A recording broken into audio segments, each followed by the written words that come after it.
Welcome in Out of Bounds here on 103.7 The Buzz. Appreciate everybody listening in on this beautiful day here in the great state of Arkansas. John Nabors, Kyle Sutherland in for Joe Franklin.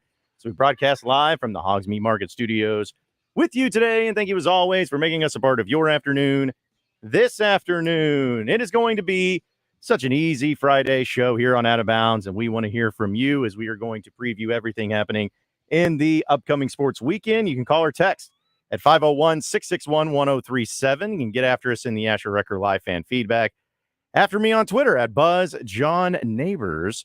And at 2 o'clock today, we're going to have Steve Sullivan on. Thanks to KATV for allowing us to talk with him, as we're not only going to preview a little bit about the Arkansas weekend and the sports weekend, but also the high school weekend, too. So always looking forward to catching up with old Steve Sullivan. And then in the 3 o'clock hour around 3:30, our boy Chris Marler, Vern Funquist, as he goes by on Twitter. He's going to join us as we have some fun with the college football weekend. And it's going to be a great one for all the many, many different reasons. So we'll get to some previewing of that. We'll have some picks for the weekend. We'll get into some Bet Saracen picks for the weekend, too. And we're going to keep it moving here throughout to the Easy Friday show and doing a little previewing of Arkansas and Ole Miss. Now, here's the thing. Like, we're going to go through some of the stuff that has been going on and will be going on, not only for the game and previewing it, but one of the things I wanted to at least ask everybody who's listening in right now. I'm curious because yesterday we did a Trash Talk Thursday, which was based solely on, all right, what are you going to talk trash about with Ole Miss? Or, why do you hate Ole Miss? What are the reasons why you hate Ole Miss? Whatever it may be, to check that out and to see, what goes on with people's minds as far as trash talk goes. Well, in this case, we're going to do something a little bit different because with Arkansas and Ole Miss, there's been so many great games between these teams. So I'm going to be curious to see and to hear what is your favorite Arkansas Ole Miss game of all time. There's a lot to choose from. Let's be honest. There's a lot of great games that happened in this series, and I want to know what you think. You can do the 2001 7 overtime game. You talk about the Hunter Henry heave in 2015. 2016 was really good. Last year's game was really good. The 2020 game was really good. So for a lot of different reasons. But yeah, go ahead and get on the conversation and let us know which game of yours was the favorites. And I don't know. It's really hard for me to choose. I'd probably say the 2001 game itself because nobody had ever seen anything like that game. At 7 overtimes, no one had ever seen it. No one ever knew what it was like. No one knew what even to do or how a team was continuing to go on into 7 overtimes. And he had Matt Jones, Eli Manning, just a lot of cool stuff for that game. But as far as the consequences go, still my favorite thing ever that 2015 Arkansas Ole Miss game, because Arkansas having the Hunter Henry heave, that is the sole reason that kept Ole Miss out from the SEC championship game for the first time. That to me makes me very happy and something that I enjoy. So there's a lot of different games that you can choose from and going into it as far as which game you like the most and why you liked it. Some people may like it because of it was just a great game, or maybe it was because you had a moment where you were there at the game, whatever it may be. But it is kind of funny to me since Arkansas is going to Oxford this weekend, 6 o'clock game. I know people don't feel good about it. I don't feel good about it. But it is kind of ironic that some of, if not most of the best games Arkansas and Ole Miss have had has been in Oxford. There was the 2016 game, I guess, in Fayetteville, I believe. That one was pretty good. And, of course, last year's game was pretty good. But almost all of them have occurred over there in Oxford, whether it's 7 overtime games or the Hunter Henry heave, whatever it may be. The 2016 game, was that the one where Santos Ramirez and that you can hear the ground shaking beneath your feet? Yeah, Joe Tess had said, yeah, that was definitely the one that's most memorable in Fayetteville. But I would say, obviously, the Hunter heave, I remember everything about that, really about that whole entire drive. But probably the 2000, I still had a bedtime during the 2001 game. Yeah. I think I was in 5th or 6th grade, so that was around the time that I was still going to bed around 9:30. Well, Saturday night, of course, my mom let me stay up late. And by the time I fell asleep and I woke up and thought it was still going, they were playing highlights the next day. So that 0-1 game, I think, since that was one of the first slobber knocker games that I've really ever seen, especially being so long, that was quite a contest right there. Oh, yeah. And again, like with that one, I think it was, I don't remember who the main play caller was, but I remember Mike Golick was on, as one of the color commentators. And he was just laughing about the ridiculousness of that game.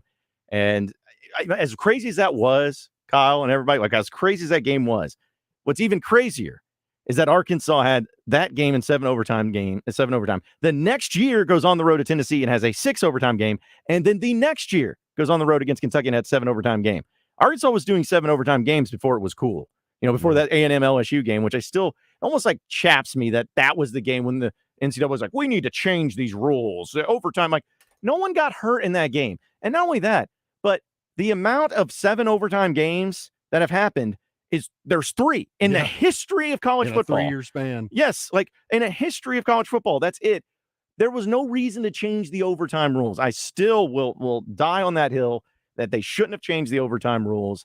It's not that it's terrible now, but again, the likelihood of it extending to that point is very rare.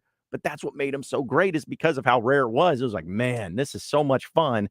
2 teams going at it, and the team to make the mistake or to the flinch ends up losing the game. So that's what's disappointing, is that we'll never see another game like those ever again. And because what was it last year, 2 years ago, when Penn State and Illinois went to like 9 overtime? Like that? Yeah, I'm like, no, doesn't even count. No, you need to call them something else in overtime periods if we're going to do that. Because if people will be like, oh wow, Arkansas played in a 7 overtime game, 2 7 overtime games.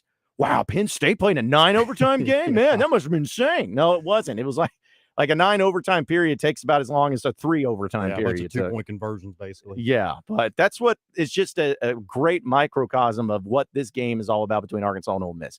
Craziness happens. Insanity happens. You never know what to expect. You never know what's going to happen. You never know who's going to step up and have a great game. You just never know. And I don't see why this game in this regard won't be the same way. Because even last season, Arkansas and Ole Miss, Arkansas took care of business big time against Ole Miss. But what was weird is that was the only game Arkansas blew out an opponent all season. They didn't do it against Missouri State. They didn't do it against Liberty. They didn't do it against any other SEC opponent. They didn't do it against Cincinnati. The one team that they blew out and it wasn't even close was Ole Miss for whatever reason. It wasn't even like Ole Miss was a bad team. I think they finished 8-4 last year. So they were pretty good, and nobody would have expected that. I don't think anybody expected the game in 2020 in Fayetteville to have Matt Corral throw 6 interceptions in a game, but he did. I don't think anyone expected in 2014 for Arkansas to have them in Fayetteville, and they beat them 30-0, skunked them, where Bo Wallace, and Laquan Treadwell was hurt, but had Bo Wallace, had some really good players there, and they were still number 8 in the country, and blanked them. So there's a lot of uncertainty in these games. You never know what to expect. But here's the thing, Kyle, is like, I believe that in this series, or at least in this particular game, if I was going to hold on to hope for something for Arkansas, if I was going to have some sort of level of optimism, if I was going to have something I could point to and say, well, if this happens, it'll be good, it's the fact that you have KJ Jefferson at quarterback, who's going to his home state in Mississippi, presumably for the last time to play a college football game in the state of Mississippi. And what he did against Ole Miss 2 years ago in Oxford, even though they lost, he had 6 total touchdowns. We know what he did against Mississippi State 2 years ago when he was at home. Whenever he plays those Mississippi schools, he shows out. And I'm hoping that in this finale in the state of Mississippi, that if there's a way Arkansas could win, it's going to be because KJ Jefferson has a game of his life. Well, and I told you when I came in that this, to me, and a lot of people were talking about last week being the one that could turn the tide for the season, good or bad. And while there is some truth to that, to me, I feel like this is the one, like you said, because of all the craziness that has happened. There's been some crazy games with A&M, but you've only come out on top of one of those in the last, 12 tries? 12 tries. Don't remind me. Right. But against A&M, against Ole Miss, so that 2015 year, it's a little bit different scenarios because you were coming into that game on a 2-game win streak, but you also started 2-3 that year, 2015. So that's the thing for me, is this right here is going to be really the measuring stick of like, where do we go from here, good or bad? I think that a win really, because it's going to be hard next week, obviously, at Alabama. Regardless of not feeling good. Right. If they're a team like they typically are, which they're not this year, which I feel like they're kind of on that verge of turning the corner and getting things figured out, which sucks that Arkansas gets them right then. But this weekend is definitely going to tell a lot. Yeah, because to me, with the offense in Arkansas and how it struggled, like right now, you're dead last in the SEC in total offense. Dead last, 14th. I would have never guessed in a billion years that Arkansas would be dead last this season in offense nearly halfway through the season, especially knowing that KJ Jefferson's been healthy. Well, and even with a banged-up Rocket Sanders. Yes. Like, it just being dead last is disgusting. You're only getting 342 yards of offense per game. We know Ole Miss is second in the conference, 8th overall at 517 yards per game. Forget all that. Here's the thing. Arkansas's offense has been abysmal, but Ole Miss's defense, their rush defense is 12th in the SEC, and their pass defense is 13th in the SEC, which comes to find out that if you combine them, total defense, they're actually 11th, which doesn't really make much sense because you're 12th and 13th. But anyway, it doesn't matter. What matters is that you as a team and an offense that has struggled, if you are going to perform well against somebody this season, Ole Miss is going to be the team you have to play good offense against. They are trash at defense. They can't stop anybody. They can't stop good quarterback play. They can't do it. Now, what's made them so good is their offense has been outscoring everybody, but their defense is atrocious. If Dan Enos, if KJ Jefferson, if this offense, if they can't have any sort of success against Ole Miss's defense, it ain't happening this year. It just is not going to happen this year. I don't see any other team that you'll go up against that you can say that the offense can get it together. Not saying it'll be impossible, but you should look at this as like, hey, this is the time we can get our offense, our confidence back. We can start pushing some people around. We can start doing some things and showing our physicality and showing everybody that we are not a complete and total failure of an offensive team. This is the time. If you go out there and you score 20 points against this Ole Miss defense, this ain't it. It's over. Like I may be, looking at it too far ahead but 6 games in, you're 2-4. Right. Like I just don't think, especially with Bama next on the schedule, that if you can't score against Ole Miss, you're not going to score against anybody. Yeah, you're exactly right. That's exactly the measuring stick there for me too, is because just watching this Ole Miss team and like you said, it was like I guess it was maybe in the even years, so maybe that doesn't bode well for us. But 2020, 2022, those might have been the 2 best performances under Pittman in terms of like just overall games. So I think with the whole deal with just having the chance to really by now, like you said, 6 games in, you should have everything pretty meshed. And now, yes, you have had the injuries at running back, but I do feel like that especially Rashad Dubinion, he's really stepped up. Seems like he's going to be, one of those that becomes that really has stepped up in that backfield, if something is to happen again to Rocket, Lord forbid. But you've got to take advantage of this defense because it's by far, really, other than the first two games, probably the worst one that you're going to play. Yeah. Rushing, passing, they're bad at all of it. So I don't care how you do it. I felt like, and even talked about it yesterday, that if you can be an offense that can take advantage of that new rule in college football to where you can milk that clock and you get those first downs and you take your sweet and precious time, do it. Do it. Get the ball out of the hands of that Ole Miss offense. Because as much as I feel like the Arkansas defense has improved, which it has, 100%. In fact, I feel bad for them because they're the ones that's done their job. Right. It's the offense that hasn't. If the defense is going to go out there no matter what, Ole Miss is going to have success. They're going to score. But can the offense just have the ball long enough, have success to keep the defense fresh, to keep them off the field, and at least keep it in? Because I believe that if you hold Ole Miss, as stupid as this sounds, if you hold Ole Miss to under 40 points, I think Arkansas wins the game. I really do. If Arkansas holds them to under 40 points, because right now, if you're talking about scoring, they're averaging 45 points a game. If you hold them under 40 points, Arkansas wins the game. But if you get 3 and outs and you have dumped, turnover on downs because of the stupid 4th and short stuff, you do that crap and Ole Miss takes advantage of it, this could be a boat race and it could be over very quickly. Yeah, they've just played behind the chains. I think D-Mac said it this morning on Morning Mayhem, just played behind the chains. That was something we talked about going into the game that you absolutely could not do against A&M, and they've done it in more games than that. Sadly, but truly. We got a lot to get to today. We can work through some of these phone calls real quick before we take a break. Let's start off with David. What's up, David? Hey, guys. What's up, man? I just want to say that in my 68 years, if I've learned anything, it's that criticism is one of the easiest things you can do. It's a little bit cowardly because you are not in the situation. Someone else was.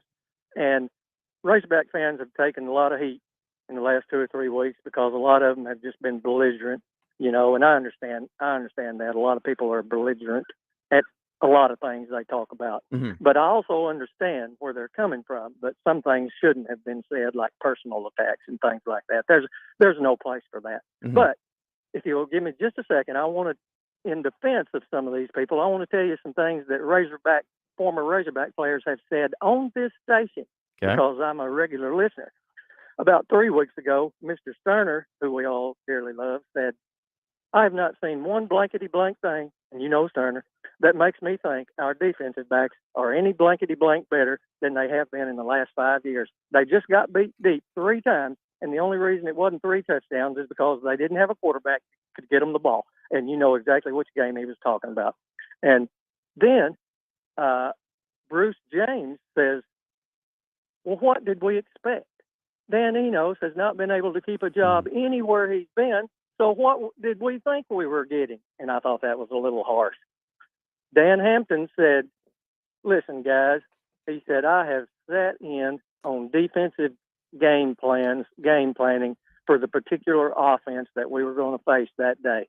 And then at halftime, if they're playing, calling some pass plays that we weren't expecting, they're working the middle of the field, and we were expecting them to work the edges. He said, we adjusted. He said, this season, I have not seen anything from the offensive side of the ball that made me identify any particular game plan to attack the defense that was going against us at that particular time. Nothing but a bunch of haphazard play calls. And I understood exactly what he was talking about, and he was qualified to make that statement. Okay. Mike Irwin said it's time for Hunter Yurachek to make a decision. Does he want football to be like Mike Anderson basketball, or does he want it to be to the point where our Razorback basketball and baseball teams are? And he has some decisions to make. And he made no bones about it. And then this morning again, Mr. Hampton, they asked him one of the best lines I have heard in a long time. I spit my coffee out dropping off my grandson at school. They asked him what he thought about rearranging the offensive line. Mm-hmm. He said, I'll tell you what I think about it. He said, that's about like rearranging the deck chairs on the Titanic. And I almost spit my coffee out because I don't know if he'd been practicing that line or what. I don't know, but that was a good one.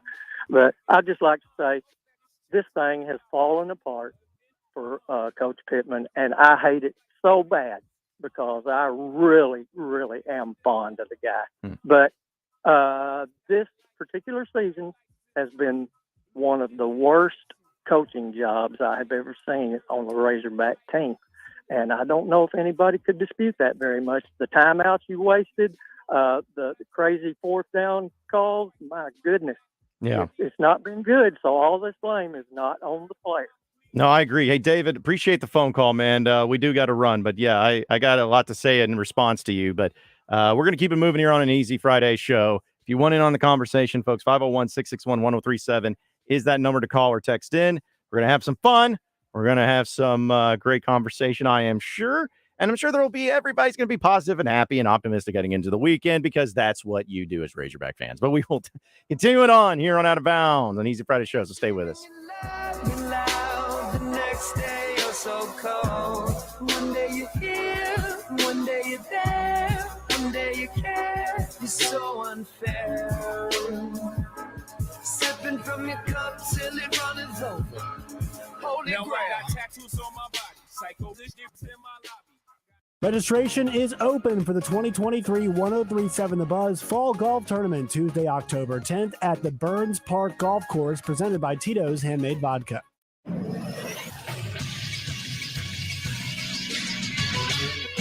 This is SportsCenter. Arkansas will take on 16th-ranked Ole Miss in Oxford tomorrow. The kickoff set for 6:30. TV coverage will be on ESPN. Radio coverage can be heard on The Buzz. It'll start at 2:30 with the Hog Wild pregame show with Trey Schapp and David Basil, thanks to Mud Connections. Stay tuned afterwards for the First Security fifth quarter postgame show with Randy Rainwater, Marcus Elliott, and Trey Schapp. Arkansas State will take on Troy at 3. Coverage for that game can be heard on 106.7 Buzz 2. And Central Arkansas will host Southeast Missouri State in Conway with kickoff set for 4. Coverage for that game can be heard starting at 3 on the Point 94.1. I'm Christian Weaver with the Buzz Radio Network.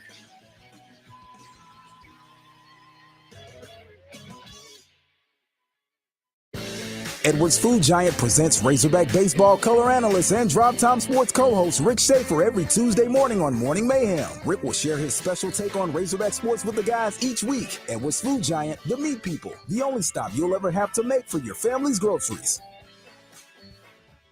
Greatness doesn't happen overnight. It takes time, focus, and dedication. At Shelter Insurance, we understand that because we put in the hard work and dedication for decades. And that commitment is paid off with award-winning customer service for your auto, home, and life insurance. See shelter agent Paul Killingsworth in Cabot, Jonathan Stone in Lone Oak, or Stephen Reeser in Jacksonville today. Stacked Commercial Truck and Trailer has 5 service trucks available, providing you on-site service to get you back on the road. If that doesn't do it, Stacked has a new state-of-the-art 13-bay shop for service and repair on all Class A trucks, trailers, RVs, light and medium-duty commercial vehicles, tires, brakes, AC, engine repair, transmissions, differentials, and driveline repair. Stacked Commercial Truck and Trailer Repair. Get Stacked, 2 miles off 530 exit 34 in Whitehall. If you are looking for a safe and loving home for you or your loved one, visit Heartland Rehabilitation and Care Center. Just 15 minutes from Little Rock and Benton, our skilled nursing staff is dedicated to providing quality long-term care and short-term therapy. Visit heartlandrehabcenter.com. You can call Heartland home. Brett Michaels, Party Gras 2023. Saturday, December 30th, Oak Lawn Racing Casino Resort Event Center. From over 50 million albums sold comes the Poison Hits and Solo Hits Live. Brett Michaels, Party Gras 2023. Tickets on sale now at oaklawn.com. Gambling problem? Call 1-800-522-4700. Justin Anker reminding you that if you want the job done right, then don't stress. Just go with the best. CertaPro Painters is your go-to painting company. You can get your free estimates scheduled at CertaPro.com. That's Certa with a C. Each CertaPro Painters business is independently owned and operated. People who are going to be responsible and people who are going to be accountable to you and your family to make sure your project gets done right. So if you've been thinking about sprucing up your home or business for the fall season that is almost upon us, you need to get CertaPro on the case. Use the company that I've used many times over the years. It is CertaPro Painters. You'll be happy you did. The Big Game is brought to you by Pulaski County's only Buick GMC dealer, Guadney Buick GMC. Shop the latest GM has to offer: Encore, Terrain, Yukon, or the most advanced tailgating machine in the business, GMC Sierra. Give us a call, 945-4444, or shop us online, GuadneyBuickGMC.com. 5700 Landers Road in North Little Rock. GMC, we are professional grade. Guadney for Buick, Guadney for GMC, Guadney for life. Mud Connections presents the Hog Wild pregame show with David Basil and Trey Schapp before each Arkansas Razorback football game 4 hours before kickoff. Hog Wild pregame show is brought to you in part by Rainwater Holton Sexton, Bud Light, and the Holiday Inn Express and Suites off Weddington and Fayetteville. Make it the event that everyone wants to attend by getting your meat for tailgates, parties, or just family get-togethers at Hoggs Meat Market. Hoggs Meat Market, the steak people. You're listening to Out of Bounds with John Nabors and Joe Franklin. I got to ask, because I've always wondered, why did that happen in Fayetteville, Arkansas? What took you there? It's just so weird. It's visiting friends, but yeah, Dixon Street. Dixon Street? Yeah, Dixon Street was, it'll get you. On 103.7 The Buzz. Right about now, the Funk Soul Brother. Check it out now, the Funk Soul Brother. Right about now. The Funk Soul Brother. Check it out now. The Funk Soul Brother. Right about now. The Funk Soul Brother. Check it out now. The Funk Soul Brother. Right about now. The Funk Soul Brother. Right about now. About now. About now. About now.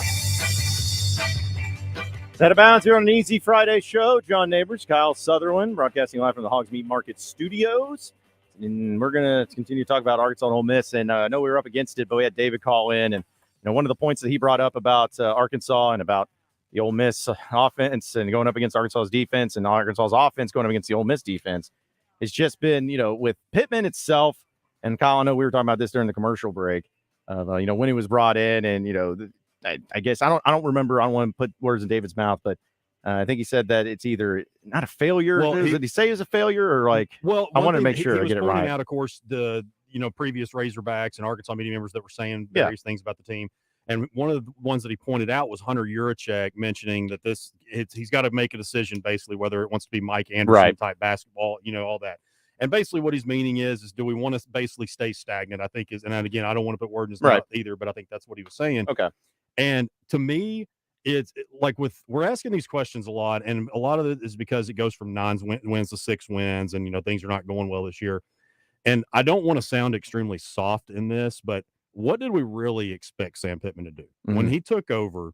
we were basically saying we just need to get someone to get the program to be respectable again. Now, of course, yes, I want to win SEC championships. I want to win national championships like everybody else. But this whole thing of comparing him to Prime should have been hired and stuff like that. That's my whole deal about it is, the reality is the guy's won 9 games. Yep. He's shown that. Now you can say that it was because of Barry Odom or Traylon Burks or all this stuff, but that's the thing is, I guess what I'm getting at to summarize it all up is how far did we really expect him to take this team? Yeah, I guess to me with because I agree to that to an extent. I think it's just also like what has happened under Sam Pittman's tenure. Sure. When you went from 9 wins, like that second year, you had 9 wins.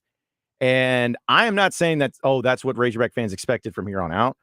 But when you go from 9 wins to 7 wins, and now it's looking like you're going to be fighting for even a bowl appearance, that's where the problem comes into play, especially since KJ Jefferson has been your quarterback during that tenure. And I think that when a coach is at a program, no matter what, people expect you to not, especially taking over the program when he did. They didn't expect, or at least I don't think anyone expected Sam Pittman to do what he did in year 2. Yeah. I don't think anyone did. But when he did, suddenly it's like, okay, now that you got the recruiting seems to be improving a lot, which it has. The recruiting's been solid. You've gotten some big players out of the portal. And also this year, the SEC West is not what it's been. There's not just a dominant team in it. People are like, this should have been the year. This should have been the year where, not that you go in and win 10 games even, but this should have been the year that you can replicate an 8-win season. And it's not been because of the other teams just being flat out overpowerful, overwhelming, just better than you. Even though I would say, LSU's more talented, A&M's more talented, and all that. But people look back at the games that have gone down and said, you know what? Coaching has been the problem. The penalties have been problems. The fourth down calls have been problems. The inconsistencies and the offense itself, that's been problematic. So I believe it's more about fans seeing it as how it's gone. Yeah. And instead of like, if you built up to 9 wins, everyone would be on board. Because I feel like in year 2, they went 3-7 in year 1. Yes. With the crazy COVID year. SEC schedule. Yeah. Right. I think in year 2, if they would have gone 6-6, and then in year 3, 6-6, 7-5. Sure. And then this year they take the next step. People would be a little bit more accepting because of where the trajectory is going. Yeah. But because of that second year and where it was at the top of the top, at least the top of you've been in 10 years, and now it's gone down, that's what I feel is making it worse on Sam Pittman. And it's the fact that the biggest struggle is his biggest strength. Exactly. I think so. I get all that for sure. Yeah. It's just a matter of it, with the Yurachek angle and all that. I don't know what Yurachek has in store. I have no idea. I don't know where his mind's at or anything. That's up to Hunter Yurachek. I trust what he's going to do no matter what. But it comes down to this with Sam Pittman. This is year 4. It needs to be better than this. We all agree. But Yurachek's not stupid to where he's not going to make a move on Sam Pittman or anything like that and say, all right, now let's try to figure out who we're going to get. He will only, at least he should, and I think he's proven it, only make a move if he knows that he's got somebody for sure that's going to be here, that's going to be better, and that's going to take it to another level. I think Yurachek deserves that type of credit. All right, we got a bunch of people calling in. Let's try to work through it. Savage is on the line. What's up, Savage? Well, fellas, as far as Sam Pittman goes, I mean, we were given this expectation, coming out of, practice, before the season even started, on KJ, the running backs. It was supposed to be elite, and then there's nothing coming out of it. Mm-hmm. I mean, 0. But you're averaging less than, I don't even know how many yards. I mean, it's pathetic. So, I mean, just the expectation of it just let everybody down. Yeah. To this point. And as far as hating Ole Miss, I hated Peyton Manning, so it just leached on to his brother. I hated him from that point. Just really, I don't care nothing about. Yeah, Can I ask why you hate Peyton Manning? I'm curious because I don't know many people that do. Why do you hate him? Just the rivalry, between them and Arkansas. Yeah, we lost 4 games to Peyton Manning. Which was crazy too. Savage, it was crazy because that was back during time when Arkansas played them 4 years in a row. Yeah, almost beat them in '97 in Little Rock. Yeah. So that's kind of a whole different animal when you think back to where South Carolina's the permanent East opponent. Like Tennessee and Arkansas should have been more of a rival. I think those were great games in the '90s and the early 2000s. Wish I would have stayed permanent. I think Arkansas is best when they play Tennessee and they play Memphis in basketball. I agree. I think those should be a yearly thing. But as far as memory, as far as the game, for me is the Ole Miss game with Matt Jones, because you had the grainy. Nobody knows about Jefferson Pilot anymore, but watching that game on Jefferson Pilot, and he gets that dunk. His last game against Ole Miss is pretty sweet. Oh, that's a great one. Time I'm gonna get off there. All right, appreciate it, Savage. Yeah, that was a great one too. Speaking of Jefferson Pilot Sports, that was me and my friends talking about the nostalgia there. The 3 Daves on the broadcast, and nothing got me more hyped than hearing Dave Baker on the sidelines of and they're in Knoxville in like a director's chair with his little hair blowing in the wind, just yelling at me about the game coming there between Tennessee and Vanderbilt. Because it had like that cheesy like music in the start, just be like, they're coming down to Knoxville for Vanderbilt. The Commodores from Nashville. Like, just, man, I miss those days. I think the last great, if I remember correctly, the last great highlight from Jefferson Pilot Sports as it relates to the Razorbacks was Matt Jones dunking. Yep. That was one of the last ones, if not the. Yeah, because that was at 05? That was 04. I was actually at that game. Yeah, I was somehow we I was there scored too. really low. Like I was really close to it. So I actually got to see it in live time as opposed to the grainy picture. Yeah, man, those were good times. I was at that game too, and yeah, we were not good then, but that no, was a good no, and there was a 5 and 6 they went that year. But yeah, definitely. Well, let's go, Chuck. What's up, Chuck? What's up, y'all? What's up, man?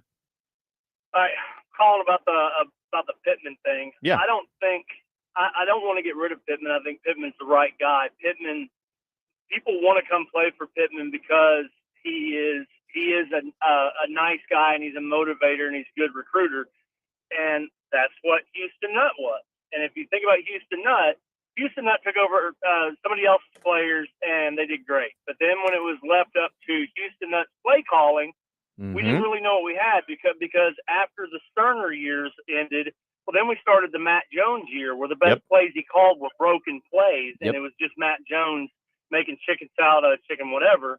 And then after that, we had Malzahn calling. The best year we've ever had under Houston Nutt. He wasn't calling the play. Yep. So, but Houston was a good recruiter. He was a good motivator. He got people fired up. That's the same thing Pittman does. But Pittman needs an enforcer underneath him. Defense is not the problem. I know Sterner has his opinions, but we went from like 113th to 47th. Now 47th isn't great, but our defense is far better than it was last year. Yeah, Chuck. And first off, like you are like, I could not agree with you more. Like you may have made my points like completely like as good as I could have made it. And to your point about pass defense, I didn't hear Sterner, and like Sterner can say whatever he wants, but the pass defense for Arkansas right now is 8th in the SEC. It's middle of the pack, and that's after going up against LSU, who has without question the best passing offense in the SEC. And if anybody looks at Arkansas's defense and says that it's not improved, they just don't know football, or they're not paying attention. I'm sorry. Like, you can say what you want, but the defense, even most of the numbers and the plays that they've given up, or at least the drives and the scoring, so much of that has because of the offense putting them in a bad position. So I'm not saying the defense is great or elite, but to say it's not improved or to say it's not better is just ludicrous. That's an asinine.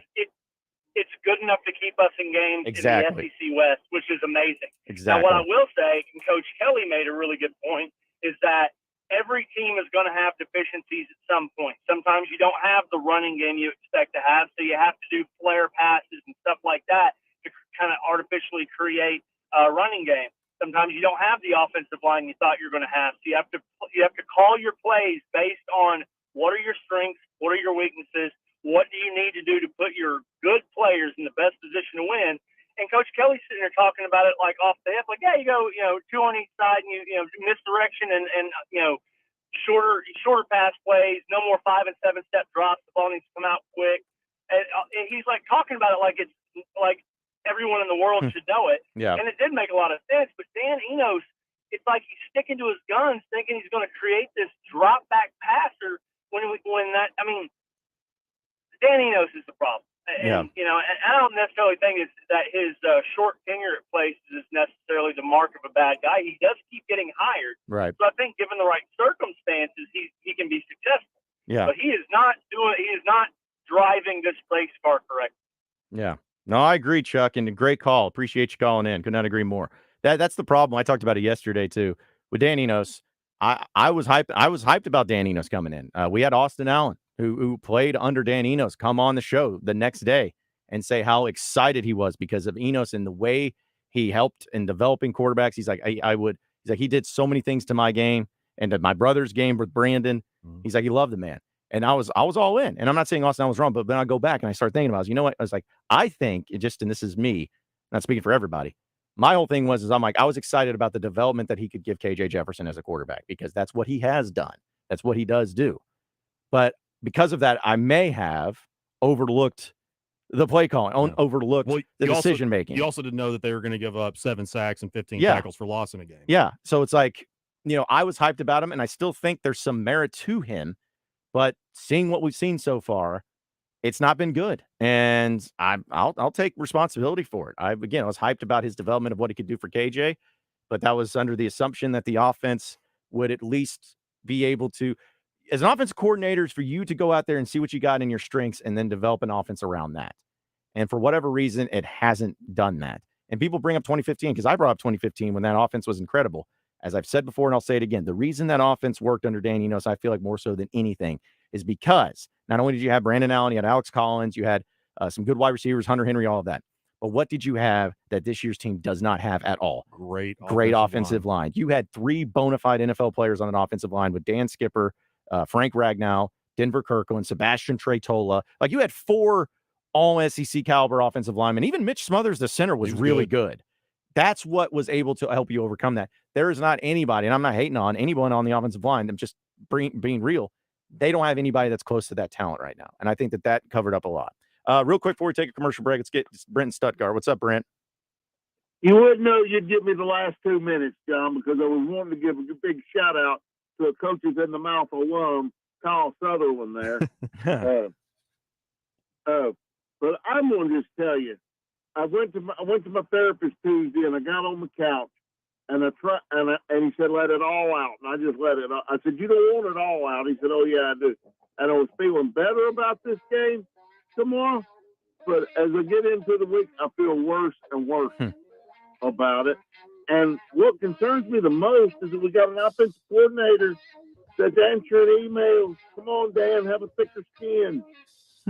I mean, why would you do something as stupid as that? Brent, I'll take your end. Yeah, Brent, we appreciate the phone call as always, and that is a perfect segue because I want to bring that up on the other side. I have some pretty strong opinions on this. For those of you who don't know, about Dan Enos being confirmed that he was responding to emails that a student was sending to him about his play calling and everything after the A&M game. Thought it was a joke and ended up being real. It was actually him. So we will talk about that, or at least I'll respond to it on the other side of the break here on an Easy Friday show. So stay with us here on Out of Bounds. Well,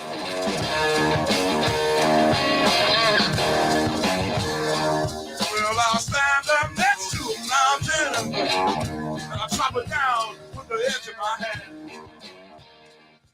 I know the last 3 years, people have got accustomed to paying sticker price for a brand new vehicle. Well, it's not that way anymore at Red River Ram. If you're looking for a new Ram truck, we've got heavy-duty four-wheel drive trucks starting at $49,500 or up to $12,000 off sticker price for a Cummins diesel. And we've got $11,000 off Ram 1500 Bighorn four-wheel drive trucks. If you want the best selection and the best buying experience, make that beautiful drive right here to Heber Springs. Now during Ram Power Days. Hi, I'm Rick Pennington of Lions Drug. We have great news. Generic Cialis is now available at a huge savings. We have Tadalafil, the FDA-approved generic of Cialis, in a 20-milligram tablet at a savings of up to 80%. We have the 5-milligram daily tablets for less than $3 a pill. Lions Drug continues to be your go-to pharmacy for men's health. What are you waiting for? Call us today at 844-676-2247 or go to our website at lionsdrug.com. This is David Dunn with Central Arkansas Truck and Trailer. Do you own or operate Max, Volvos, Freightliners, Kenworths, Peterbilts, or international trucks? We can offer you the same dealership level computer diagnostics with highly trained and professional mechanics without dealership wait times and cost. Whether you're a municipality, fleet, or small business with one truck, come see why our customers have made us the highest rated independent repair shop in Arkansas. Central Arkansas Truck and Trailer. Take exit 7 on I-440 or call 568-2185. What's holding you back from learning the language you've always wanted to know? Too hard. Takes too long. Not with Babbel. Babbel's lessons take just 15 minutes a day. 15 minutes isn't long. Nope. And they're fun. So you don't realize you're learning a language, but you are. In 3 weeks, you're able to start having conversations. And Babbel's lessons are built around real life. And with Babbel, it isn't hard. It's perfect. Now try Babbel free. Just go to Babbel.com. That's Babbel.com. Do you hear that? Asthma triggers are everywhere. From dust mites, head dander, and pollen to smog and smoke, an asthma attack can strike anywhere, anytime. Be prepared with quick-acting Primatene Mist. Clinically proven to open airways quickly. It's the #1 FDA-approved asthma inhaler available over the counter. Primatene Mist. Breathe easy again. Use as directed. A motorcycle seems pretty simple. It has one engine, two wheels, and plenty of attitude. But you crash one of these babies, and things get complicated quick. That's when you need these guys. At Rainwater Holton section, we keep it simple. When the insurance company tries to pay you less, we fight to get you more. No hassle, no confusing legal terms, and no fee unless we get money for you. Keep it simple. Call Rainwater, Holt, and Sexton. Motorcycle crash, anywhere in the state, dial 888-8888. Non-lawyer spokesperson. Responsible for Michael Rainwater, Bob Sexton. Waiting is no fun. Like when you're hungry, waiting for the microwave. Waiting for the light to turn green when you're running late. Come on, come on, come on. Or waiting for your notoriously unpunctual friend to arrive at the bar, even though she just texted you 5 minutes away. Sure you are. At the payroll company, we know waiting stinks, which is why we pride ourselves on fast replies to our clients, doing payroll right and on time each month, and answering questions quickly and efficiently. The payroll company. Less headaches, more than payroll. Visit morethanpayroll.com. Our care clinics are your hometown source for primary medical care. Our doctors, nurses, and counselors can help patients of all ages with anything from common colds and immunizations to depression, anxiety, and chronic diseases. Our network includes both mail order and local pharmacies to fulfill your prescriptions. If you don't have insurance, it's okay. We can help with that too. And no one is turned away. With more than 65 locations in Arkansas, there's a good chance we're in your hometown. Look us up at ourcare.net. Gwatney Chevrolet is Arkansas's #1 Chevy dealer. They've been in business 60 plus years with an award-winning sales and service staff. Give them a call at 501-982-2102 or shop them online at GwatneyChevrolet.com. At GwatneyChevrolet.com, you can check out their inventory of new and pre-owned vehicles. You can even appraise a vehicle on GwatneyChevrolet.com. See just how much your vehicle is worth. Gwatney Chevrolet is giving thousands over book value on trade-ins, and also you can sell a vehicle to Gwatney Chevrolet. Check out the new Suburbans and Tahoes, along with Silverado, Blazer, Equinox, and my favorite, Malibu. Gwatney Chevrolet also has convenient Saturday service hours from 7 a.m. till noon. So if you need to get a vehicle service, contact Gwatney Chevrolet for that as well. Gwatney Chevrolet is located off the Gregory Street exit in Jacksonville. It's Gwatney Chevrolet, Arkansas's #1 Chevy dealer. Gwatney Chevrolet, GwatneyChevrolet.com. Get only the best customer service and the best selection of meats at Hoggs Meat Market, where they have sliced boar head deli meats and cheeses. Hoggs Meat Market, the steak people. You're listening to Out of Bounds with John Nabors and Joe Franklin. Dean's going to throw, and it's intercepted at the 15. Spence has picked it off, and he's going to go the distance. 50, 40, 30, 20.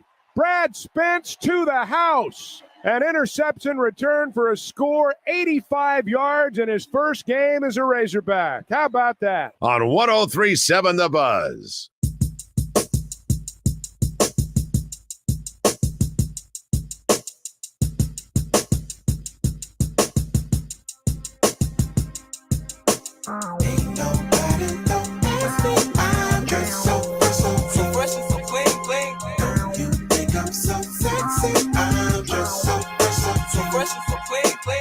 Out of Bounds here on an Easy Friday show. John Nabors, Kyle Sutherland in for Joe Franklin today. We've been having a lot of discussions about Arkansas and Ole Miss, and this game happened at 6 o'clock in Oxford. Steve Sullivan will be joining us here in about 15 minutes. Looking forward to catching up with him. But I did want to respond to something that Brent and Stuttgart brought up in the previous segment, and something that's been going on a lot on social media and been making the circulations. I don't know if the morning show talked about it or if even the Zone talked about it, but basically what it was is that after the game against Texas A&M when Arkansas lost, there was a student at the University of Arkansas who emailed Dan Enos on his official University of Arkansas email account. And if you're wondering how he got it, I guess it's something to where he found his email that was at Maryland and then used the same exact like so-and-so or Dan Enos at uark.edu or whatever just to see. And it ended up being him because the kid responded with, I just wanted you to know that I'm available to call fourth downs for y'all if you need it. And y'all don't need to have to pay me millions. What a disgrace. That's what the email said. Dan Enos then responded saying, what would you call? And the kid said, a QB sneak. This isn't hard, Dan. And he says, and then Dan Enos responds with Gap's defense, what a joke. You're so innovative. And then the kid responds with, I don't know if you know this, Dan, but a QB sneak with a 250-pound quarterback is hard to stop even if you know it's coming. But what you've been doing isn't working if you didn't notice. He responds with, thanks, you should have been a coach. Then the guy responds with, maybe you should stop trying to be so innovative and get a first down. If I was coach, I would have just been as effective as you are. And then he responds with, Coach Eno says, you still have time, apply for some jobs. I'm sure you'll be great. So that was the whole conversation being had on social media. And people were saying, okay, that's fake because he was just screenshots and whatnot. Well, then hogbeat.com went and had an FOI, or at least the Freedom of Information Act request, to see if the emails were actually sent from that email account, from Dan Enos' official email account, and confirmed that it was indeed Dan Enos sending those emails an hour and a half after the game ended against Texas A&M. Now, all of that to be said, that's just the story. And people have a lot of reactions to this as far as, okay, they hate it because of it makes Dan Enos look bad. It makes UVA look bad. Coaches shouldn't be responding, blah, blah, blah, whatever. I'm going to be very clear about all of this. If you disagree, fine. But I'm going to be very clear on my opinion on it. I do not give a rip. I do not care about Dan Enos sending emails to a student. I do not care. Because it doesn't matter about what emails are being sent or what tweets are being deactivated or anything like that. I said the same thing when Sam Pittman deleted his Twitter.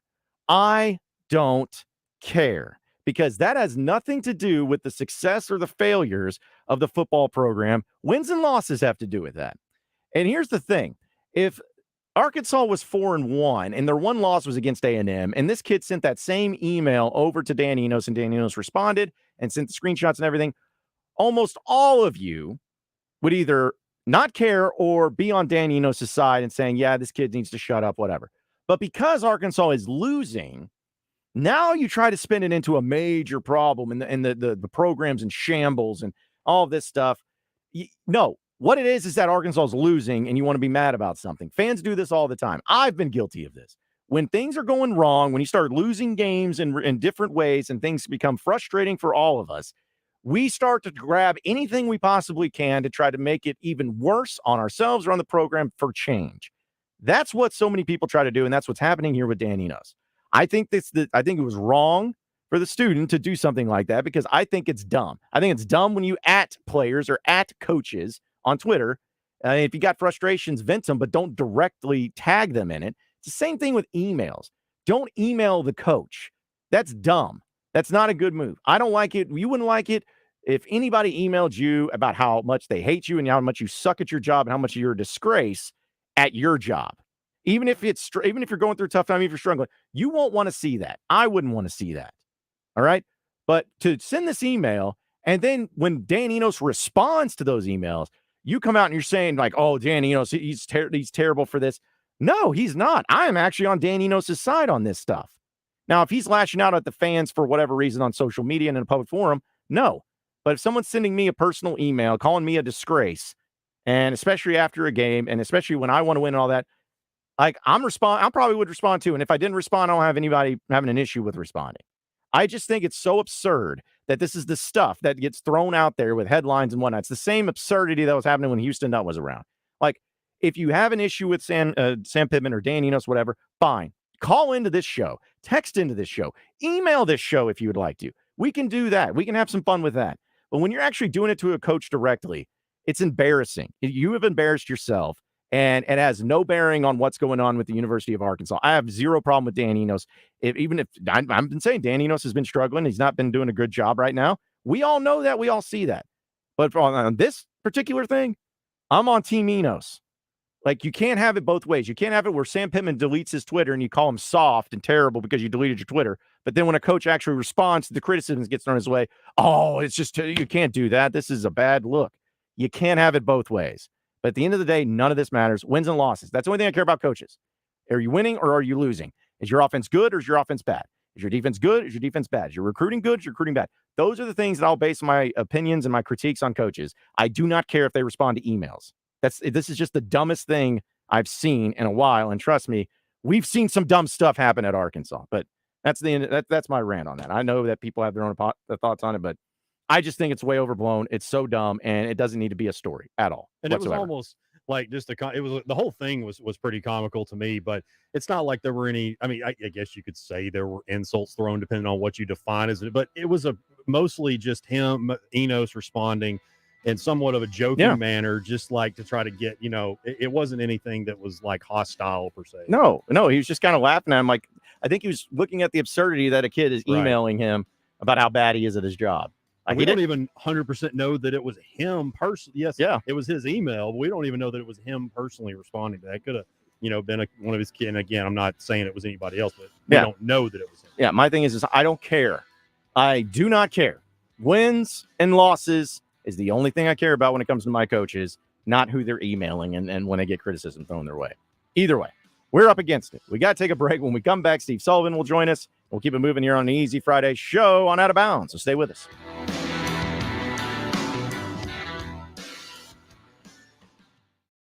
Facility Maintenance Services presents Melinda Mayo when she joins Morning Mayhem each Thursday morning. Serving Central Arkansas, Facility Maintenance Services. We don't cut corners, we clean them.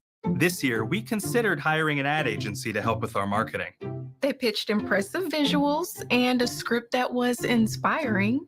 And exotic animal mascots to help grab your attention. In the end, we just decided to tell it to you straight. Shelter Insurance has award-winning customer service at affordable rates. Plus, our local agents are there to help you understand what coverage you need. See Shelter Agent Paul Griffin in Monticello, Sam Eklund in Star City, or Kyle Stone in Pine Bluff. Have questions about retirement, investments, or your money? Call our financial hotline. Dial 501-381-5228 and leave a voicemail with your specific financial question, and our experts will answer it on the Get Ready for the Future show Saturday mornings at 10 a.m. Get your financial questions answered by the pros. 501-381-5228. Call now. Securities offered through LPL Financial, member FINRA SIPC. Investment advice offered through Independent Advisor Alliance. Independent Advisor Alliance and Genwealth Financial Advisors are separate entities from LPL Financial. It's where the big boys come to play. This is madness. This is Sparta. 103.7 The Buzz, KABZ Little Rock. Buzz News with Channel 7's Cassandra Webb. A freshman at Sylvan Hills High School is taking home one award after another for her rodeo skills. 14-year-old Paris Wilbert has already competed in the PBIR National Finals, taking home 5 buckles, and she's competed in the year-end all-around national championship in the women's division. Her passion started a few years ago, and she started getting serious, going to training before school and heading to competitions after school. This weekend, Paris will be traveling to Colorado for the All-Star Rodeo, and we wish her the best of luck. UAMS is partnering with local restaurants and shops to offer food and shopping discounts, with the proceeds going to help cancer patients. About 200 vendors in both Central and Northwest Arkansas will offer 20% discounts from October 27th through November 5th for those who have the UAMS Partners Card. The cards cost $50. And to view a list of all the businesses offering the discount, go to UAMSPartnersCard.com. From the Channel 7 Newsroom, I'm Cassandra Webb. It's Randy Rainwater. Join me for the Sonic Blast this Friday in Pine Bluff. The Zebras host the Comets of Mills High School. Brought to you by Sonic Drive-In and 103.7 The Buzz. Weather from the Fletcher Weather Center with Channel 7 meteorologist James Bryant. We're expecting a perfect afternoon with temperatures near 80 degrees and plenty of sunshine, but a reinforcing shot of cooler air arrives today, and that means tonight the first 40s of the season will be seen across most of the state. From the Channel 7 Weather Center, I'm James Bryant. Today's special at the Riverfront Steakhouse in the Wyndham Hotel. Dinner for 2 for $60. Split a 10-ounce filet, fried shrimp, and our famous salad bar. Roger Scott is at it again with his Razorback Song of the Week, presented by Dr. Jimmy Tucker at Ortho, Arkansas. Join Morning Mayhem each week as the smooth, dulcet tones of Roger Scott bring you his Razorback Song of the Week. It's all brought to you by Dr. Jimmy Tucker at Ortho, Arkansas, and your fun and game station, 103.7 The Buzz. Heartland Rehabilitation and Care Center in Benton proudly offers compassionate and loving care to our veterans, meeting the unique needs of every veteran who calls Heartland home. Visit heartlandrehabcenter.com. This is Pat Bradley for River City Flooring, where you can pick your payment Get 0% interest for 12, 24, or 36 months. And River City Flooring in Maumelle is where you'll save 50% on all in-stock waterproof LVP flooring. And did you know River City Flooring carries cabinets? So stop in and let my friends at River City Flooring help you with your remodel. Kitchen, bath, living, dining, they do it all. Check out River City Flooring in Maumelle at their huge new showroom on Maumelle Boulevard just off 430. Hey folks, Trey Johnson here with HJ Trailer Sales in Hot Springs. And I want to thank all our customers for making HJ Trailer Sales the #1 trailer and truck bed dealer in the state of Arkansas. With fall almost here and everyone heading to the woods, I want to let you know that we're here to keep your trailers on the road with a great repair shop. So come see us at HJ Trailer Sales, where we make you the priority and where you will also find that we keep our word. We're family owned and operated. Check us out at hjtrailersales.com or on Facebook.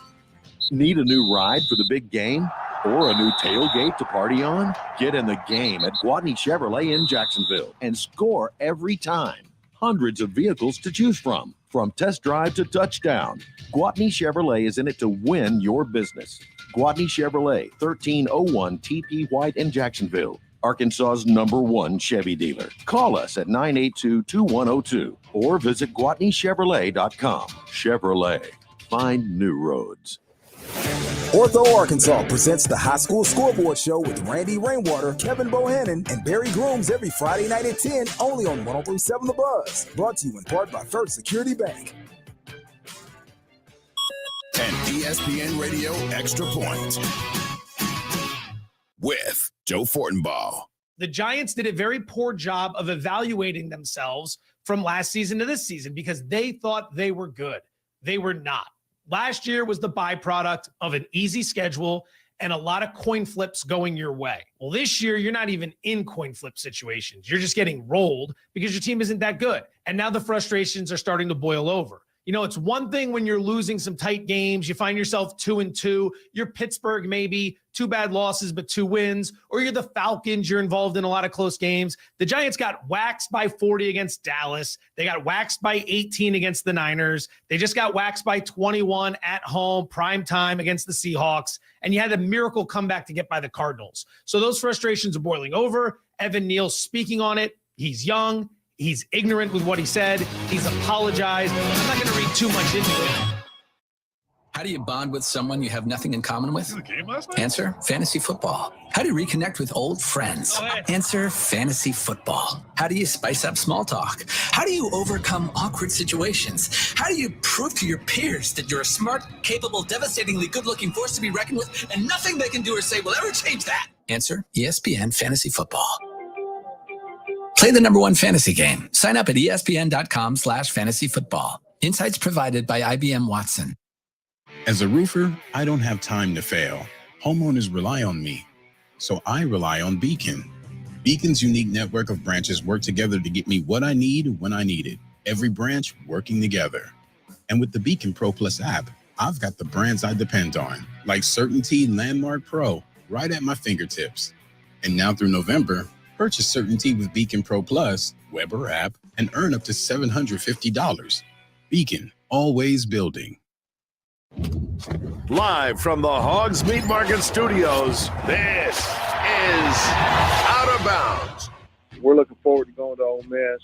Man, what a great offense they have. So many weapons. Starts with their quarterback, but certainly Judkins is a wonderful running back.